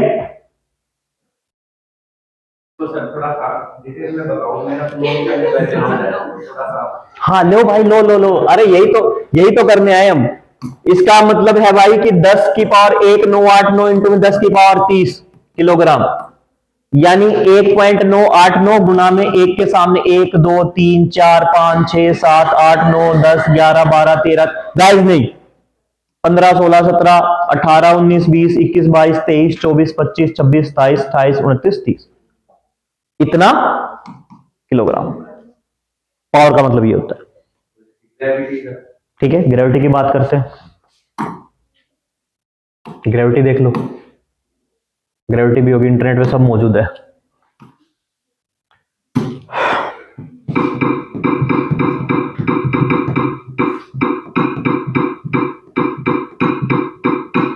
तुम लोग सेटिस्फाई हो यार, हमारा क्या है। ठीक है, ये देखो भाई, ठीक है, इन्होंने बोला कि लगभग क्या है, लगभग 10 से 28 गुना ज्यादा है। ठीक है, हाँ, 274 मीटर पर सेकंड। अर्थ की कितनी, 9.8 मीटर पर सेकंड। ठीक है, 24 गुना का 98.27.4। ठीक है, और सोलर ईयर की बात थी,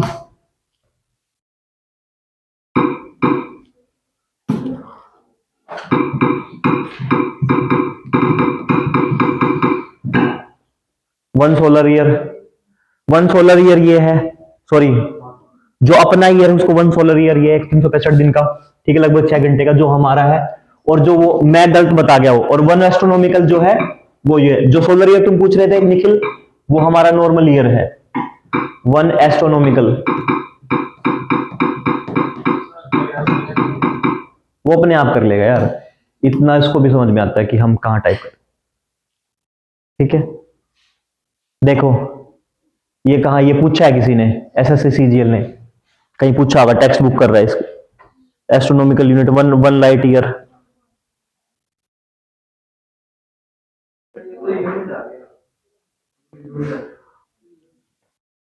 ठीक है, ईयर भी होगा कहीं ना कहीं। ठीक है, ऐसे सर्च होता है भाई, कर लेना सर्च। ठीक है, अब बैक पे आ जाए। ठीक है, ऐसे सर्च कर लेना, मिल जाएगा। क्लियर है अभी, और ये कहीं काम नहीं आएगा।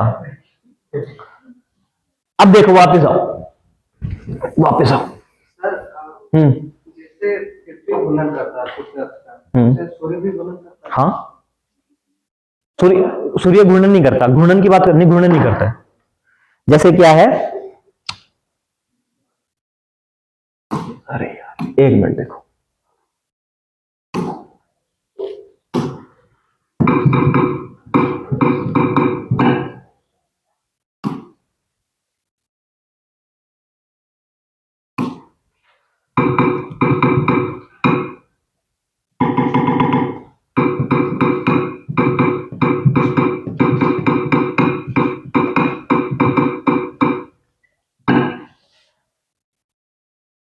ये देखो, ये देखो, पहले ये देखो, ये जो हमारा सन है और इसके चारों तरफ ये क्या है, सारे के सारे प्लैनेट्स हैं। ये देखो अभी ऐसे चलता है, धरती सन के चारों तरफ घूम रही है, लेकिन ठीक है, सन अपने आप में कहीं जा रहा है। ये गैलेक्सी मूवमेंट की उसने,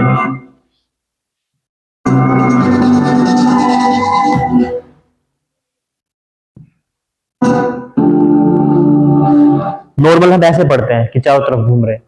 क्यों हम उसको क्यों नहीं मान सकते? क्योंकि देयर इज अ कंसेप्ट, मैंने बहुत पहले बताया था, प्लेन ऑफ रेफरेंस। हमें किसी एक चीज को स्थिर मानना पड़ेगा, उसी के बिहाफ पे हम किसी चीज को दिखा सकते हैं। तो हम क्या है, सन को क्या मान लेते हैं, लेकिन बहुत टाइम पहले अल्बर्ट आइंस्टाइन, बहुत 15वीं शताब्दी 16वीं शताब्दी में क्या माना जाता था, सन घूम रहा है, अर्थ एक जगह पे रुकी हुई है। ठीक है, वो सब अपने अपने थे। इंडियन मैथोलॉजी अकॉर्डिंग क्या है कि शेषनाग के ऊपर सन बैठी हुई है, हवा में कोई चीज कैसे लटक सकती है। ठीक है, तो वो अपने अपने थे, लेकिन हुआ क्या है, अब उस कंटेक्स्ट में मॉडर्न साइंस क्या मानते हैं, मॉडर्न साइंस के बिहाफ पे हमने किसी चीज को कांस्टेंट माने। कांस्टेंट क्या है, सन, और उसके चारों तरफ, लेकिन एक्चुअल में सन भी कोई वो नहीं है। ठीक है, सन देखना है, ऐसे सीखा है जरा हमें। अब सन अपना चल रहा है और सन सबको अपने साथ लेके चल रहा है।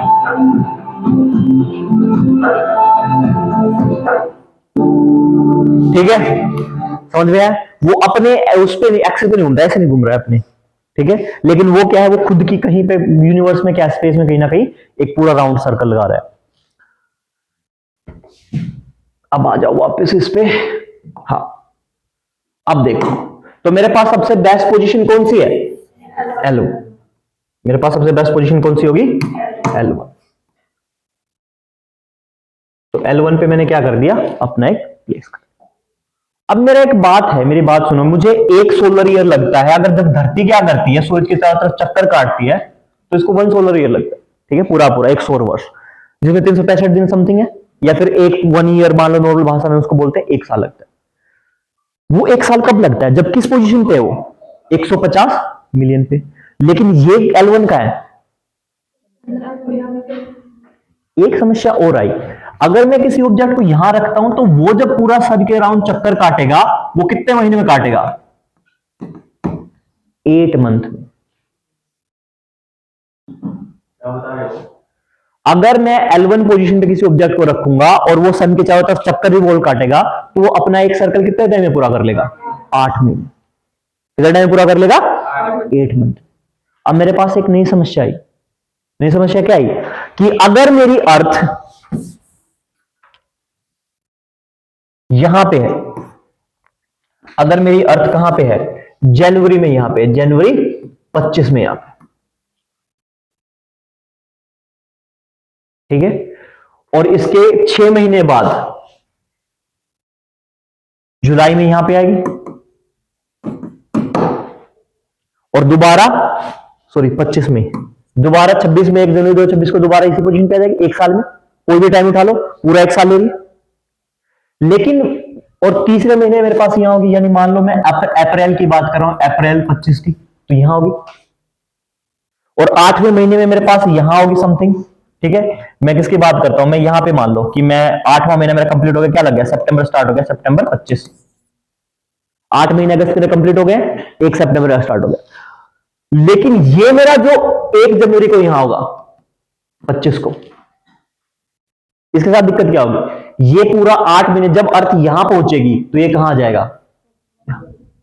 वापस कुछ। हाँ, वो आप बोले कि मतलब दोनों के ग्रेविटेशनल फोर्स के चलते वो एक जगह फिक्स है, तो फिर वो कैसे मतलब अपने आप मूव कर सकता है?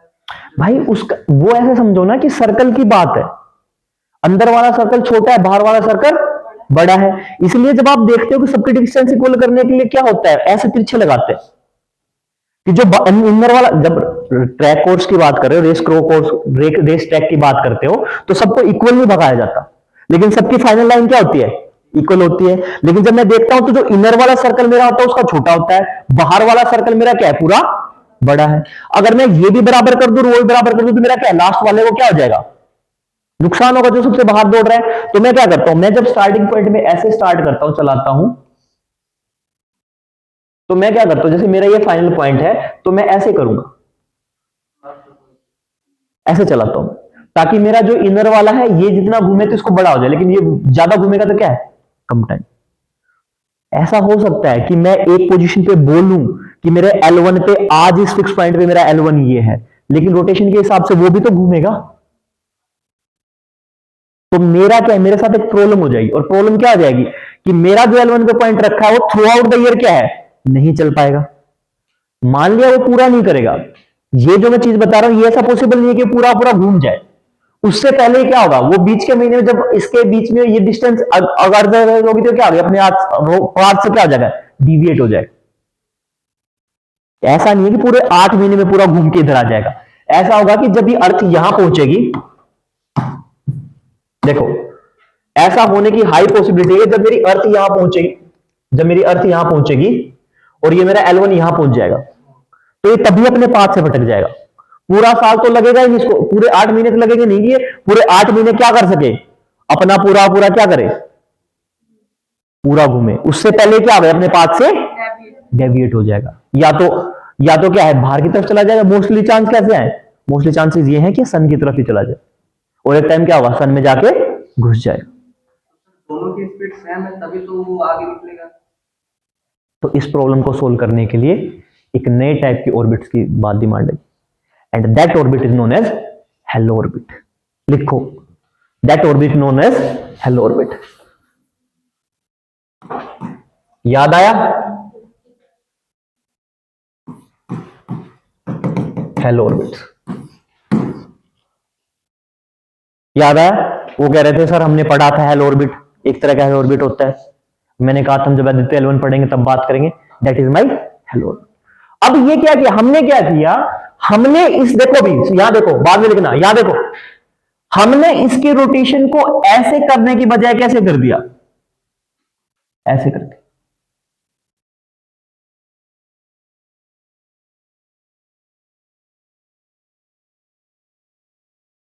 यानी अगर ये मेरा L1 पॉइंट है और ये मेरा सन है और मैं अर्थ, देखो ध्यान से, सन अर्थ L1 पॉइंट, और L1 पॉइंट है मेरा ये बिंदु है, तो मैंने क्या किया उस बिंदु के चारों तरफ ऐसे घुमाना स्टार्ट कर दिया। ये ऐसे घूम रहा है उसी पॉइंट पे, ये मेरा L1 पॉइंट, L1 पॉइंट के चारों तरफ ऐसे घूम रहा है। जब पहले स्टार्टिंग में ऐसे, जो मैंने अब तक बताया था ना, स्टार्टिंग में ऐसे अगर घूमेगा तो उस डिस्टेंस के अकॉर्डिंग कितना टाइम लगेगा उसको, 8 मंथ सीधे। तो मैंने क्या कर दिया, मैंने इसके चलने के तरीके बदल दिए। यानी अगर ये एक सर्कल ऐसे भी कंप्लीट करेगा अपना और दूसरा साथ भी घूमता रहेगा, तो मेरा जो 4 महीने का लॉस हो रहा था वो क्या हो जाएगा, मेरा इक्वल हो जाएगा। अब ये अपने पाथ से डिविएट नहीं होगा। यानी अगर ये मेरा L1 पॉइंट है यहां पे और मुझे पहले ऐसे प्लेस कर रखा था और पहले ये ऐसे घूम रहा था, तो ये अर्थ जा रही थी, अर्थ से आगे निकल जा रहा था क्योंकि डिस्टेंस कम है, डिस्टेंस कम है, और आगे निकलते एकदम से क्या हो जाएगा, अपने पाथ से डिविएट हो जाएगा। तो उस डिविएशन को रोकने के लिए हमने क्या है, नए उतने ऑर्बिट बनाए जिन पे क्या होगा, जिन पे ये ऐसे भी घूमेगा, ऐसे घूमता रहेगा, और साथ साथ अर्थ घूमेगी सन के चारों तरफ और ये घूमता रहेगा। And that circle is known as halo orbit. That circle is known as halo orbit. ये हमारे लियो मियो के जैसे नहीं है, ये हमारा अलग है। और अब क्या होगा, अब एग्जैक्टली 12 महीने का टाइम लगेगा। 365 दिन का जो टाइम लगता है उतना ही टाइम लगेगा, क्योंकि अब क्या हो गया, अब हमने एक्स्ट्रा दूरी ऐड कर दी। समझ में आई बात, what is the hello orbit, कि हमने क्या किया, हमने एक्स्ट्रा, अब ये अपने पाथ से डिविएट नहीं होगा। एंड फिर क्या हुआ, हमने कि लॉन्च किया। अब एक और चीज, आदित्य L1 हमारा कब लॉन्च हुआ है, ये और लिख लो भाई, फिर तुम कहोगे कि सर किस डेट को था, मेरे को तो डेट याद रहती नहीं है।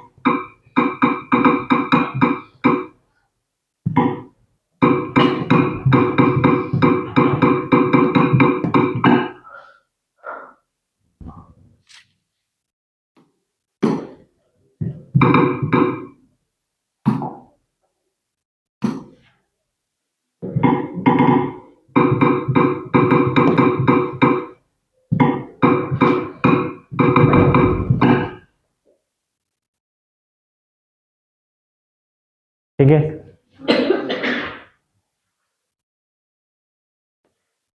दो सितंबर 2023 को। अब तुम्हें एक बात जान के हैरानी होगी, हैरानी की बात क्या है कि हमारा आदित्य मिशन 2023 में क्यों लॉन्च किया, क्यों लॉन्च किया पता है किसी को? इससे पहले ये मिशन हमारा 2011 में लॉन्च होना था। कब लॉन्च होना था, 2011।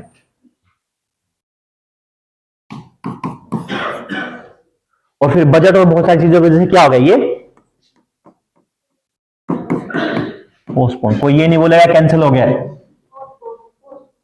ठीक है, या फिर क्या हो गया, डिले, चतुराई, ठीक है, हुआ था एक्चुअली पोस्ट वो ही था, एक कैंसिल हो गया। नाम भी हमने फिर बाद L1 चेंज किया बाद में, पहले नाम भी अलग था। Why did so, yes, because solar maxima का जो कंसेप्ट था वो कब था, वो मैक्सिमम कब था, 2011 के। और फिर अगले 11 साल में क्या हो गया मैक्सिमम, कब वो दिखेगा, 2023। और किस पोजीशन पे, L1 पोजीशन। तो दैट्स वाई हमने क्या किया, 2023 में लॉन्च किया। अगर आप उस टाइम पे प्रिपेयर कर रहे होते तो एक चौंकाने वाली बात थी कि गवर्नमेंट ये कह रही है कि हम क्या करेंगे, हम ज्यादा फोकस, अभी तो हमने रिसेंटली मंगलयान भी किया है, सॉरी चंद्रयान किया है, और एकदम ऑल ऑफ द सडन हमने क्या किया, विद इन कुछ ही दिनों में हमने क्या कर दिया, फटाफट आदित्य L1 लॉन्च कर दिया। एंड व्हाई सो, बिकॉज हमें वो सोलर मैक्सिमम कंडीशन को क्या करना था, मॉनिटर करना था। और सोलर मैक्सिमम हमेशा कब रहता है, 12 साल में मैक्सिमम रहेगा। अगली बार कब होगा मैक्सिमम, 12 साल हो जोड़, 35 में, 35 में, ठीक है। अब 7 या 8 लाइन छोड़ो, ठीक है, घर जाना है, होमवर्क में आपने क्या होना है, इनके सारे के सारे पेलोड के बारे में देखना है। पेलोड क्या क्या है, जैसे रंभा हो गया है, चेस्टे हो गया है, ठीक है, वो सब। हाँ बताओ। जैसे पहले अपने अक्ष पे घूम रहा था तो आंख में नहीं ले जाता। अक्ष पे घूम रहा था मतलब ये सन के चारों तरफ घूम रहा था तब तो, हाँ जैसे ठीक है। पृथ्वी घूमती है वैसे घूमता हाँ। तो आंख में नहीं लगता। हम्म। और पे जैसे 12 मिनट 12 टोटल, ठीक है। हाँ बोलो बोलो, बिल्कुल गाइस, बात नहीं करनी है, कुछ रहेगा मेरे से पूछो। हाँ बोलो। और जो पहले सारे हैं, उसका भी उस पे फोर्स लगेगा ना। किस पे? हाँ आ रहे होंगे। तो फिर वो एल्फा पॉइंट से मतलब तो ऐसे तो कहीं भी मल्टीपल पॉइंट हो सकते थे ना। मल्टीपल देखो, एक स्पेस में आप मल्टीपल, इस बोर्ड में कितने पॉइंट लिख सकता हूं? Infinite points. मैंने वही L1 तेरे 5 ही क्यों मिले? क्योंकि वो 5 ऐसे पॉइंट है जो बाकी सबको कैंसिल कर रहे हैं। वो 5 मेरे स्टेबल बेस्ट पॉइंट्स हैं, जहां पे क्या होगा, जहां पे आगे चल के मून का प्रभाव भी नहीं पड़ेगा। हमारे सबसे पास में कौन है? मून का प्रभाव पड़ता है, लेकिन L3 L4 L2 L4 और L5 मैंने मून की वजह से ही नहीं लिए। L2 में एक रीजन ये भी था कि क्या है, अर्थ उसके ऊपर शैडो कर रही है, परछाई डाल रही है। तो मैंने सिर्फ 5 ही पॉइंट क्यों किए? अगर मैं बात करता मेरे पास इनफाइनाइट नंबर ऑफ पॉइंट हो जाते। 5 क्यों थे? 5 इसलिए बेस्ट है कि इनके ऊपर बाकी और प्लैनेट्स का प्रभाव नहीं पड़ रहा। सही बात है कि सर प्रभाव पड़ सकता है, ऑफकोर्स पड़ सकता है, बट 5 क्यों? 5 इसीलिए क्योंकि this are the best point जो सन और अर्थ के बीच में एग्जिस्ट करते हैं।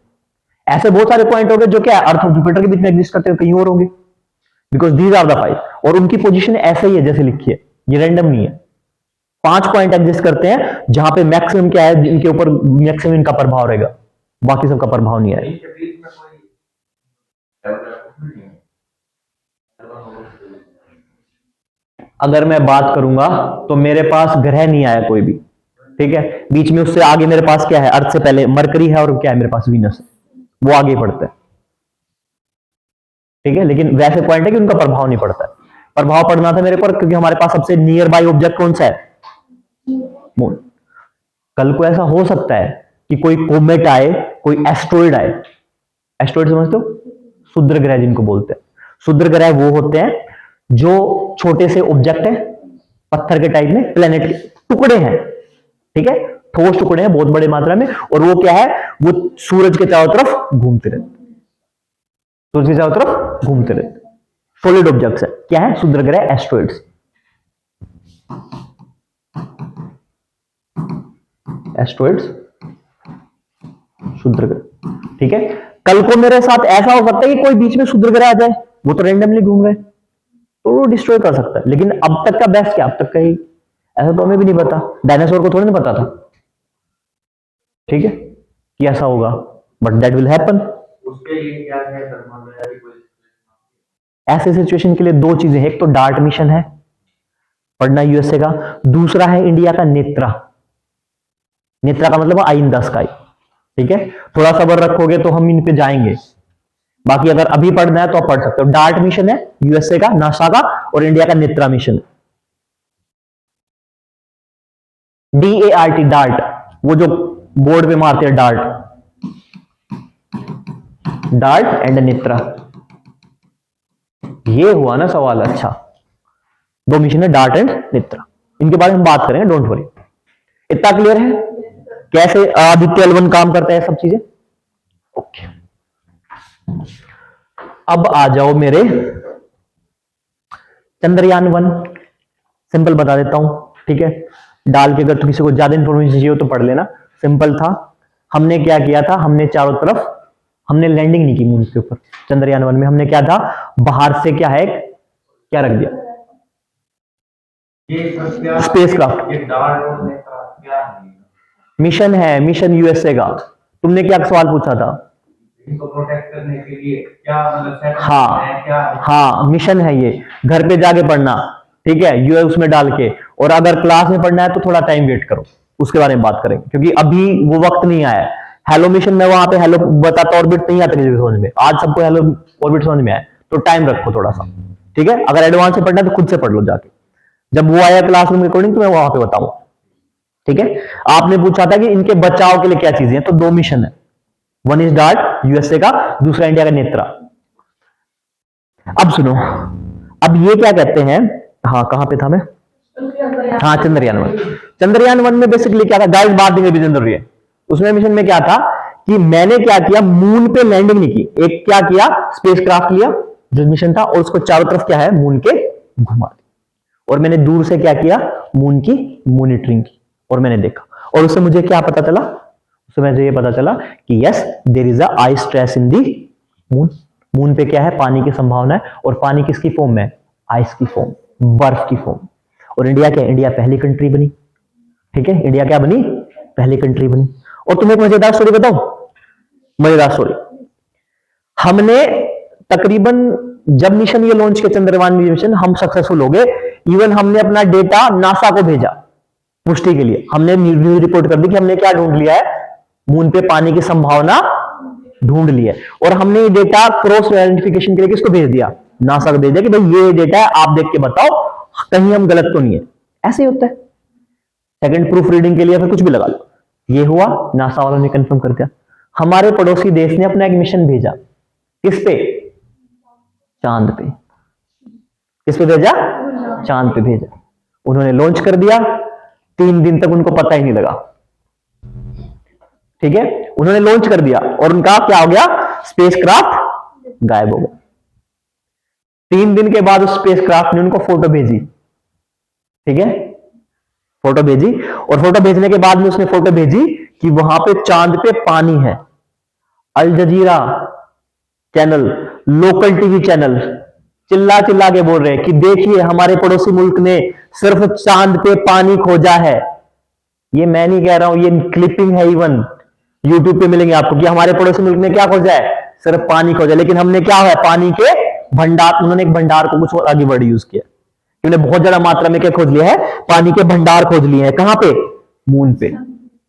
हम हमारे पड़ोसी मुल्क से बहुत आगे हैं, हिंदुस्तान की सरकार कुछ नहीं कर रही है, हमारा मिशन बहुत सक्सेसफुल है। यूएसए को, नासा को पता लगा, उन्होंने क्रॉस ऑथेंटिकेट किया, एंड जब क्रॉस ऑथेंटिकेट किया तो उनको पता लगा कि उनका जो स्पेसक्राफ्ट है वो अरेबियन सी और रेड सी के बीच में गिरा हुआ है।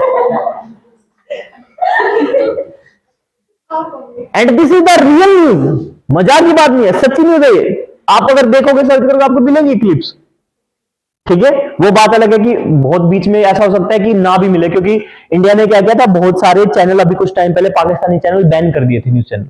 अभी ये कौन सा मिशन हुआ था, सिंदूर, ऑपरेशन सिंदूर के दौरान, ताकि वहां की जो इंफॉर्मेशन वगैरह नहीं आए। तो हो सकता है कि शायद ना मिले, लेकिन अगर आप नॉर्मल सर्च करोगे तो कहीं ना कहीं किसी ने तो डाल ही रखी होंगी, और कुछ नहीं तो अपना फनी करके कुछ भी रील बना के कुछ भी डाल रखी होगी, मिलेगी कहीं ना कहीं, एकदम डायरेक्ट नहीं मिले तो कहीं ना कहीं ढूंढने में मिलेगी।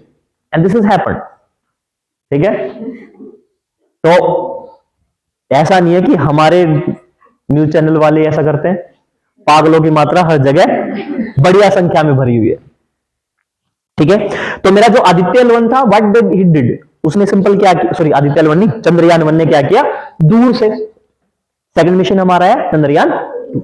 उस चंद्रयान 2 में हमने क्या किया, अब देखो एक बात ध्यान रखनी है, यूपीएससी ने अब तक ये सवाल नहीं पूछा है, कभी यूपीएससी ये पूछ ले कि भाई चंद्रयान 1 में किस किस कंट्री का पार्टिसिपेशन था, वो ये नहीं पूछे किस किस कंट्री का पार्टिसिपेशन था, वो सिंपल ये बोलेगी कि चंद्रयान 1 के सारे कंपोनेंट किसने बनाए थे, इंडिया ने इंडिजिनस टेक्नोलॉजी से बनाए थे, या फिर देसी तकनीक से खुद ही बनाए थे। तो स्टेटमेंट क्या हो जाएगा, रोंग। स्टेटमेंट क्या हो जाएगा, रोंग। जो चंद्रयान 1 के पार्ट थे वो सारे किसने नहीं बनाए थे, इंडिया ने नहीं बनाए थे। किस किस का पार्टिसिपेशन था, इंडिया का था, यूएसए का था, नासा का था, लिख लो, इंडिया, नासा, ठीक है, इवन यूरोपियन नेशंस का पार्टिसिपेशन था इसमें, यूएसए का, बुल्गारिया से पार्ट्स आए थे, बुल्गारिया से पार्ट्स आए थे, एंड रशिया से पार्ट्स आए थे, रोस्कोसमोस, ठीक है। तो अगर यूपीएससी कई बार ऐसे खेल लेता है, हमको ये लगता है कि हम क्या है, इसरो के मामले में इतने हाईली एडवांस हो रखे हैं, क्या है, सारी चीजें हमने बना दी खुद ने, ठीक है। एंड सेकंड वाले में देखो, सेकंड वाले जो चंद्रयान 2 हुआ था उसके पार्ट 2 कंट्री से थे, फर्स्ट इज यूएसए मतलब NASA, and second is India, हाँ, इसरो और नासा, चंद्रयान 2 के। तो ये मतलब ये ऐसे पूछेगा नहीं, वो ये सवाल नहीं पूछेगा किस किस कंट्री से, यूपीएससी कभी नहीं पूछेगा। लेकिन यूपीएससी ये स्टेटमेंट दे सकता है कि जो चंद्रयान 1 के सारे कंपोनेंट्स थे, रोवर थे या फिर क्या था, जो लैंडर था उसका, मतलब उसमें तो लैंडर रोवर था ही नहीं, उसमें जो पेलोड थे, क्योंकि लैंडर रोवर तो तब होंगे जब वो वहां पे उतरेगा, तब रोवर होगा, तब लैंडर होगा। लेकिन वो तो क्या था, उसमें एक ऐसे थे स्पेसक्राफ्ट के जितने भी पेलोड थे, पेलोड इज डेवलप या फिर मैन्युफैक्चर या कुछ भी करके इंडिजिनियस तरीके से बनाए थे, डेवलप्ड बाय इंडिया ओनली, तो क्या आ जाएगा, वो गलत हो जाएगा। इंडिया ने खुद अकेले नहीं बनाए थे, बाकी इंडियन कंट्रीज का भी क्या था, पार्टिसिपेशन था। चंद्रयान 2 में भी ऐसा था। चंद्रयान 2 के बारे में पूछ ले कि भाई क्या है, आपने ये किया, ठीक है। अब चंद्रयान 3 के बारे में, अब चंद्रयान 2 के टाइम पे क्या हुआ, चंद्रयान 2 के टाइम पे हमने क्या किया, रोवर लिया, एक लैंडर लिया। लैंडर रोवर समझते हो क्या होता है? दो चीजें हैं, एक तो है लैंडर, हिंदी में वालों ऐसे ही बोलते हैं इनको, लैंडर एंड रोवर। पता है किसी को? मतलब हाँ बताओ, बता रहे थे आप। तो जैसे उसमें अभी चंद्रयान 3 में 2 नहीं थे, एक विक्रम, हाँ थे तो सही, पर क्या चीज होती है? एक तो उसके ऊपर मतलब प्रज्ञान था, विक्रम था, हाँ। सरफेस के ऊपर जाएगा। और दूसरा लैंड का मतलब क्या होता है? लैंडर एक ऐसा पार्ट जिसकी टांगे होंगी कुर्सी के जैसे, जो कुर्सी के जैसे दिखाई देगा वो लैंडर होगा, उसकी टांगे होंगी और वो क्या करेगा, सरफेस पे लैंड करेगा। रोवर क्या होगा? रोवर एक तरह का रोबोट है, मशीन है जिसके टायर लगे होंगे, वो लैंडर से निकलेगा, एक तरह का रोबोट है, वो लैंडर से निकलेगा, लैंडर लैंड करेगा आराम से, लैंड करने के बाद में वो अपना ओपन बॉक्स कर देगा, मतलब खुल जाएगा, और खुलने के बाद अंदर से क्या निकलेगा, रोबोट निकलेगा। और रोबोट क्या करेगा, मतलब उसके ऊपर टायर लगे होंगे, या फिर ऐसा हो सकता है कि वो फोटो के लिए कैमरा लगा सकता है, ऐसा हो सकता है कि उसके अंदर क्या हो, आर्म लगी हो, रोबोटिक आर्म लगी हो, रोबोटिक आर्म क्या करेगी, सैंपल कलेक्ट कर लेगी, सैंपल कलेक्ट करके उसको डब्बे वगैरह में जो मशीन है उसमें डाल देगी, वहां पे क्या आप एनालाइज कर लोगे, फिर एनालाइज का डेटा कहां जाएगा, इंडिया में आ जाएगा, या फिर जिस कंट्री ने भेजा है वहां आ जाएगा। या फिर ऐसे भी हो सकता है, तो मतलब समझिए ना लैंडर में क्या फर्क है। लैंडर का काम क्या है, सॉफ्ट लैंडिंग करना, वो सब करना, उसकी टांगे होंगे वो करेंगे, और जिसपे टायर लगेंगे वो क्या होगा, रोवर। आम बोलचाल की भाषा में समझो, इतना कोई घबराने की बात, ठीक है। तो बेसिक कंसेप्ट है, बहुत सारे लोग बताते नहीं है, उन्हें लगता है कि बच्चों को समझ में आ जाएगा, फिर सॉरी बाद में 1-2 साल तक बच्चे कंफ्यूजन होते रहते हैं कि कौन सा लैंडर था, कौन सा रोवर था।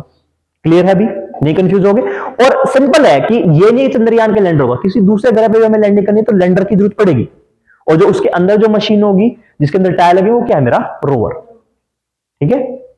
अच्छा, सॉफ्ट लैंडिंग हार्ड लैंडिंग के बारे में बता था, क्लियर है।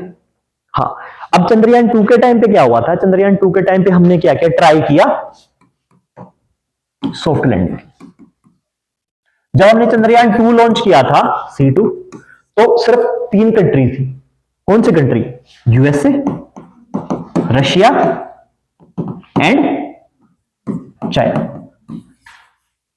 यूएसए, रशिया एंड चाइना, ये सिर्फ 3 कंट्री थी जिन्होंने क्या की थी, सॉफ्ट लैंडिंग की थी। कहां पे? मून पे। तो चंद्रयान 2 के टाइम पे हमने क्या किया, ट्राई किया, लेकिन हम क्या हो गए, फेल हो। अब फेल होने के रीजन क्या थे, देखो, अब तुम लोगों को याद है,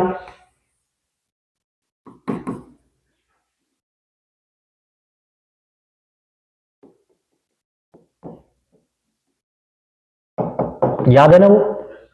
एंड देन एक टाइम ऐसा आएगा जब हम क्या होंगे, अर्थ के ग्रेविटेशन प्रभाव से, जो ग्रेविटेशन फोर्स का फील्ड है, जो ग्रेविटी का प्रभाव, उसके प्रभाव से बाहर निकल जाएंगे, and we came to moon के प्रभाव में, ठीक है। यहां पे मेरा मून होगा और मून के प्रभाव में आ जाए, मून के प्रभाव में आ जाए। हुआ क्या था, जब हम लैंड कर रहे थे तो मेरे कुछ चरण होते हैं, ठीक है। जैसे एक चरण है मेरे पास, मैं उनके बारे में बताऊं जब हम चंद्रयान 3 के बारे में पढ़े। जैसे मेरा रफ ब्रेकिंग हो गया, मुझे बीच में ब्रेकिंग लगानी है, एल्टीट्यूड होल्ड पोजीशनिंग हो गई है, ठीक है। और मेरे पास क्या है, लास्ट में फाइनल टच डाउन है, ठीक है। तो मैं क्या करता हूं, स्टार्टिंग में मेरा क्या है, जब आ रहा है तो मैं क्या करूंगा, रफ ब्रेकिंग करूंगा कि भाई स्पीड मेरी क्या हो जाए, स्लो हो जाए। फिर मैं क्या करूंगा, मेरे एल्टीट्यूड होल्ड पोजीशनिंग करूंगा, यानी पहले तो अगर मेरा ये मून है, ये पहले क्या है, पहले ऐसे घूम रहा है, तो मेरी स्पीड में मेंटेन करूंगा। फिर दोबारा मैं क्या करूंगा, एल्टीट्यूड होल्ड करूंगा कि भाई मुझे इतनी हाइट पे रखना है, क्योंकि देखो मेरा मून है, मान लो ये मेरी ये जो टेबल है ये मून है, और इसके चारों तरफ ऐसे घूमते हुए आ रहा है, घूमते हुए, तो एक टाइम पे आके ऐसे हो जाएगा, ऐसे घूम रहा है। लेकिन मुझे क्या करना पड़ेगा, पहले तो मुझे स्पीड कम करनी पड़ेगी, यूं घूम रहा है स्पीड कम करनी पड़ेगी। फिर अगर मुझे लैंड कराना है तो मुझे क्या करना पड़ेगा, इसका एल्टीट्यूड होल्ड करना पड़ेगा, इसको सीधा भी करना पड़ेगा। ठीक है, फिर मेरा क्या होगा, रफ ब्रेकिंग होगा, और फिर मेरा लास्ट में क्या होगा, टच डाउन हो जाएगा। मेरे पास 4 फेज है सॉफ्ट लैंडिंग करने के लिए। पहला फेज कौन सा है, रफ ब्रेकिंग, ठीक है। दूसरा मेरा क्या है, एल्टीट्यूड होल्ड, ठीक है।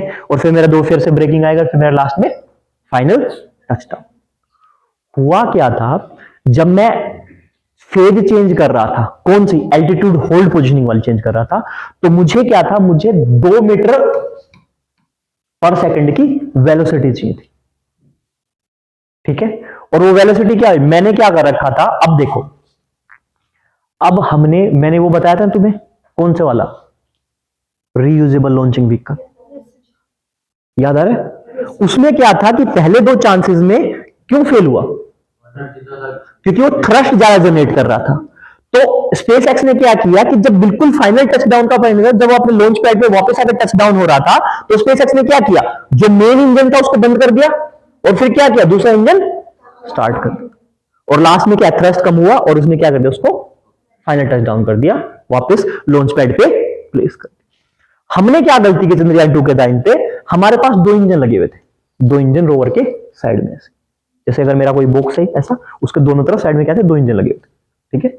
और 2 इंजन क्या थे, होना क्या चाहिए था कि उसको 2 किलोमीटर पर सेकंड की वेलोसिटी से क्या करना था, टच डाउन करना था। लेकिन हुआ क्या, हर एक इंजन ने कितनी वेलोसिटी जनरेट की, 2 की, यानी टोटल कितनी हुई, 4, ठीक है। और फिर क्या हुआ, जितनी आसानी से उसको आना था, वो ग्रेविटी का हमें अंदाजा नहीं रहा, एंड देन धप से गिर गया, and here we failed in Chandrayaan 2। देखो, यूपीएससी आपको कहीं नहीं पूछेगा ये कि कितनी एल्टीट्यूड पोजीशनिंग थी, क्या था, कभी नहीं पूछेगा। ये आपकी बेस्ट अंडरस्टैंडिंग के लिए कि कहां हमने मिस्टेक की, ठीक है।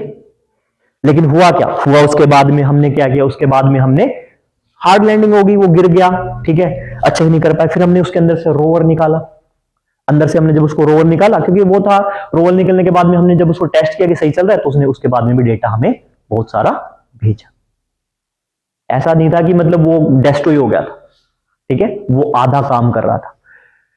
हमारा चंद्रयान 2 फेल नहीं था, कैसा था, पार्शियली सक्सेसफुल। कहां पे फेल हुआ, सॉफ्ट लैंडिंग में फेल हुआ था, लेकिन जो ऑब्जेक्ट थे उसके, वो ऑब्जेक्ट पूरे किए। और इवन आपको जान के हैरानी रहेगी, जितना टाइम के लिए वो गया था, उससे ज्यादा टाइम तक वो एक्टिव रहा, ठीक है, क्लियर है। अब बात करता हूं चंद्रयान 3। चंद्रयान 3 के लिए हमने क्या चूजा, हमने चूज किया मून की ब्लैक साइड। एक तो मून के साथ क्या, मून ऐसा नहीं कि अर्थ के जैसे क्या अपने एक्सिस पे रोटेट करेगा, कि कुछ टाइम के बाद में ये साइड ब्राइटर है, कुछ टाइम के बाद में पिछली वाली साइड ब्राइट। मून क्या है, मून हमेशा जब सन के सामने रहेगा तो क्या करता है, जिस साइड पे सनलाइट गिर रही है उसी साइड को क्या करेगा, रिफ्लेक्ट बैक कर देगा। तो एक साइड हमेशा सन की, मून की कैसे रहती है, डार्क ब्लैक या फिर डार्क रहती है, और एक साइड कैसे रहती है, ब्राइट। तो हमने क्या किया, हमने अब 2 चीजें थी। जब हमने ये बात नोटिस की, अब सवाल ये उठता है कि अर्थ के क्या है, अर्थ के क्या है, अर्थ के पोल्स पे हमें क्या मिलता है, आइस मिलती है। तो हमने भी ट्राई किया कि हम मून के क्या करेंगे, साउथ पोल पे लैंडिंग करेंगे, कौन सी साइड में, डार्क। कि हमें इस बात की संभावना मिल गई थी कि बर्फ मिलती है, बर्फ के ट्रेसेस है, वाटर के ट्रेसेस है, वाटर के ट्रेसेस किस फॉर्म में है, बर्फ की फॉर्म। हमारी पूरी अर्थ पे क्या है, वाटर है, लैंड है, लेकिन पोल्स पे क्या है, आइस। तो हमने क्या है, साउथ साइड में, जो साउथ डार्क साइड है, वहां पे क्या किया, राइट। उसके 2 रीजन थे। जो सामने वाली अगर ब्राइटर साइड है, वहां पे सनलाइट आएगी तो टेम्परेचर क्या रहेगा, ज्यादा रहेगा, तो वाटर क्या है, इवेपोरेट भी हो सकता है। लेकिन ऐसी साइड जो बैक साइड में है, वहां पे क्या, वहां पे कभी सनलाइट ही नहीं गई, तो टेम्परेचर लो रहेगा, और टेम्परेचर लो रहेगा तो चांसेस किसके हैं कि आइस की मात्रा और ज्यादा मिले। तो इंडिया क्या हुआ था, इंडिया ऐसी कंट्री बनी थी जिसने क्या था, जिसने पहले ही ट्राई में साउथ साइड पे लैंड कर दी, सॉफ्ट लैंडिंग कर दी। अब ये बात सुनो, ये थोड़ी सी चकराने वाली बात है, क्योंकि हमारा पहला मिशन क्या था, फेल हो गया। पहला मिशन हमारा सिंपल लैंडिंग थी, उसमें इसमें ब्राइटर साइड और डार्कर साइड का कोई लेना देना नहीं था। लेकिन हमने जब डार्कर साइड में किया और साउथ पोल पे किया, तो साउथ पोल पे और डार्कर साइड पे ऐसा करने वाला, पहले चांस में करने वाला कौन बन गया, इंडिया पहले। थोड़ा समझो बारीकी की चीज को, वो क्या बोल रहा है, वो ये नहीं कह रहा कि पहले चांस में क्लियर, नहीं, ब्राइटर साइड पे और साउथ पोल पे करने वाला पहला, लेकिन हमारा मिशन कौन सा था? दूसरा। तो इन चीजों में कंफ्यूज नहीं होना है कि सर चंद्रयान 2 में तो हम फेल हो गए थे, हमारा सॉफ्ट लैंडिंग नहीं हुई, लेकिन क्या है, डार्कर साइड साउथ पोल पे पहले चांस में पहली बार में करने वाली कंट्री कौन थी? ठीक है। अब थोड़ी जगह छोड़ो, उनमें लिखो कि कौन से कौन, अब आपको सर्च करना है कि कौन से मिशन, जैसे मैंने 3 कंट्री लिखी थी, यूएसए, रशिया, चाइना, इनके कौन से मिशन थे, गूगल पे सर्च करोगे अपने आप मिल जाएगा। ये तुम डाल लेना नासा के मून मिशन, जिसमें उन्होंने क्या किया, सॉफ्ट लैंडिंग की है मून पे, आपको अपोलो 11 मिलेगा। ठीक है, आपको सब चीज मिलेगी। ठीक है, स्पुतनिक 5 मिलेगा आपको रशिया का, स्पुतनिक वी मिलेगा, स्पुतनिक वी की फॉर्म में स्पुतनिक 5 मिलेगा। तो सर्च करना, आपको लिखना ही, या आपका होमवर्क का टाइप है। ठीक है, कर लोगे? अच्छा चलो ठीक है। बाकी एक चीज मैं आपको और भेजता हूं फॉर्मेट,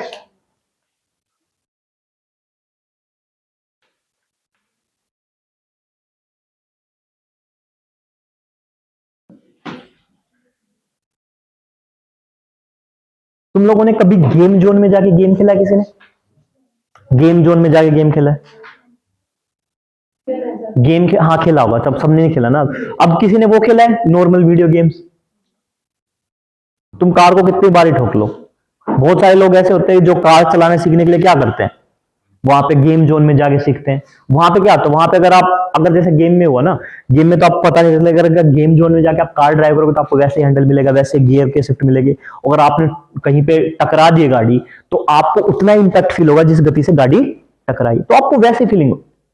तो इंडिया ने क्या किया, इंडिया ने चंद्रयान 3 को सक्सेसफुल बनाने के लिए अपना एक नया सेंटर खोला, VLCC, virtual launching control centre.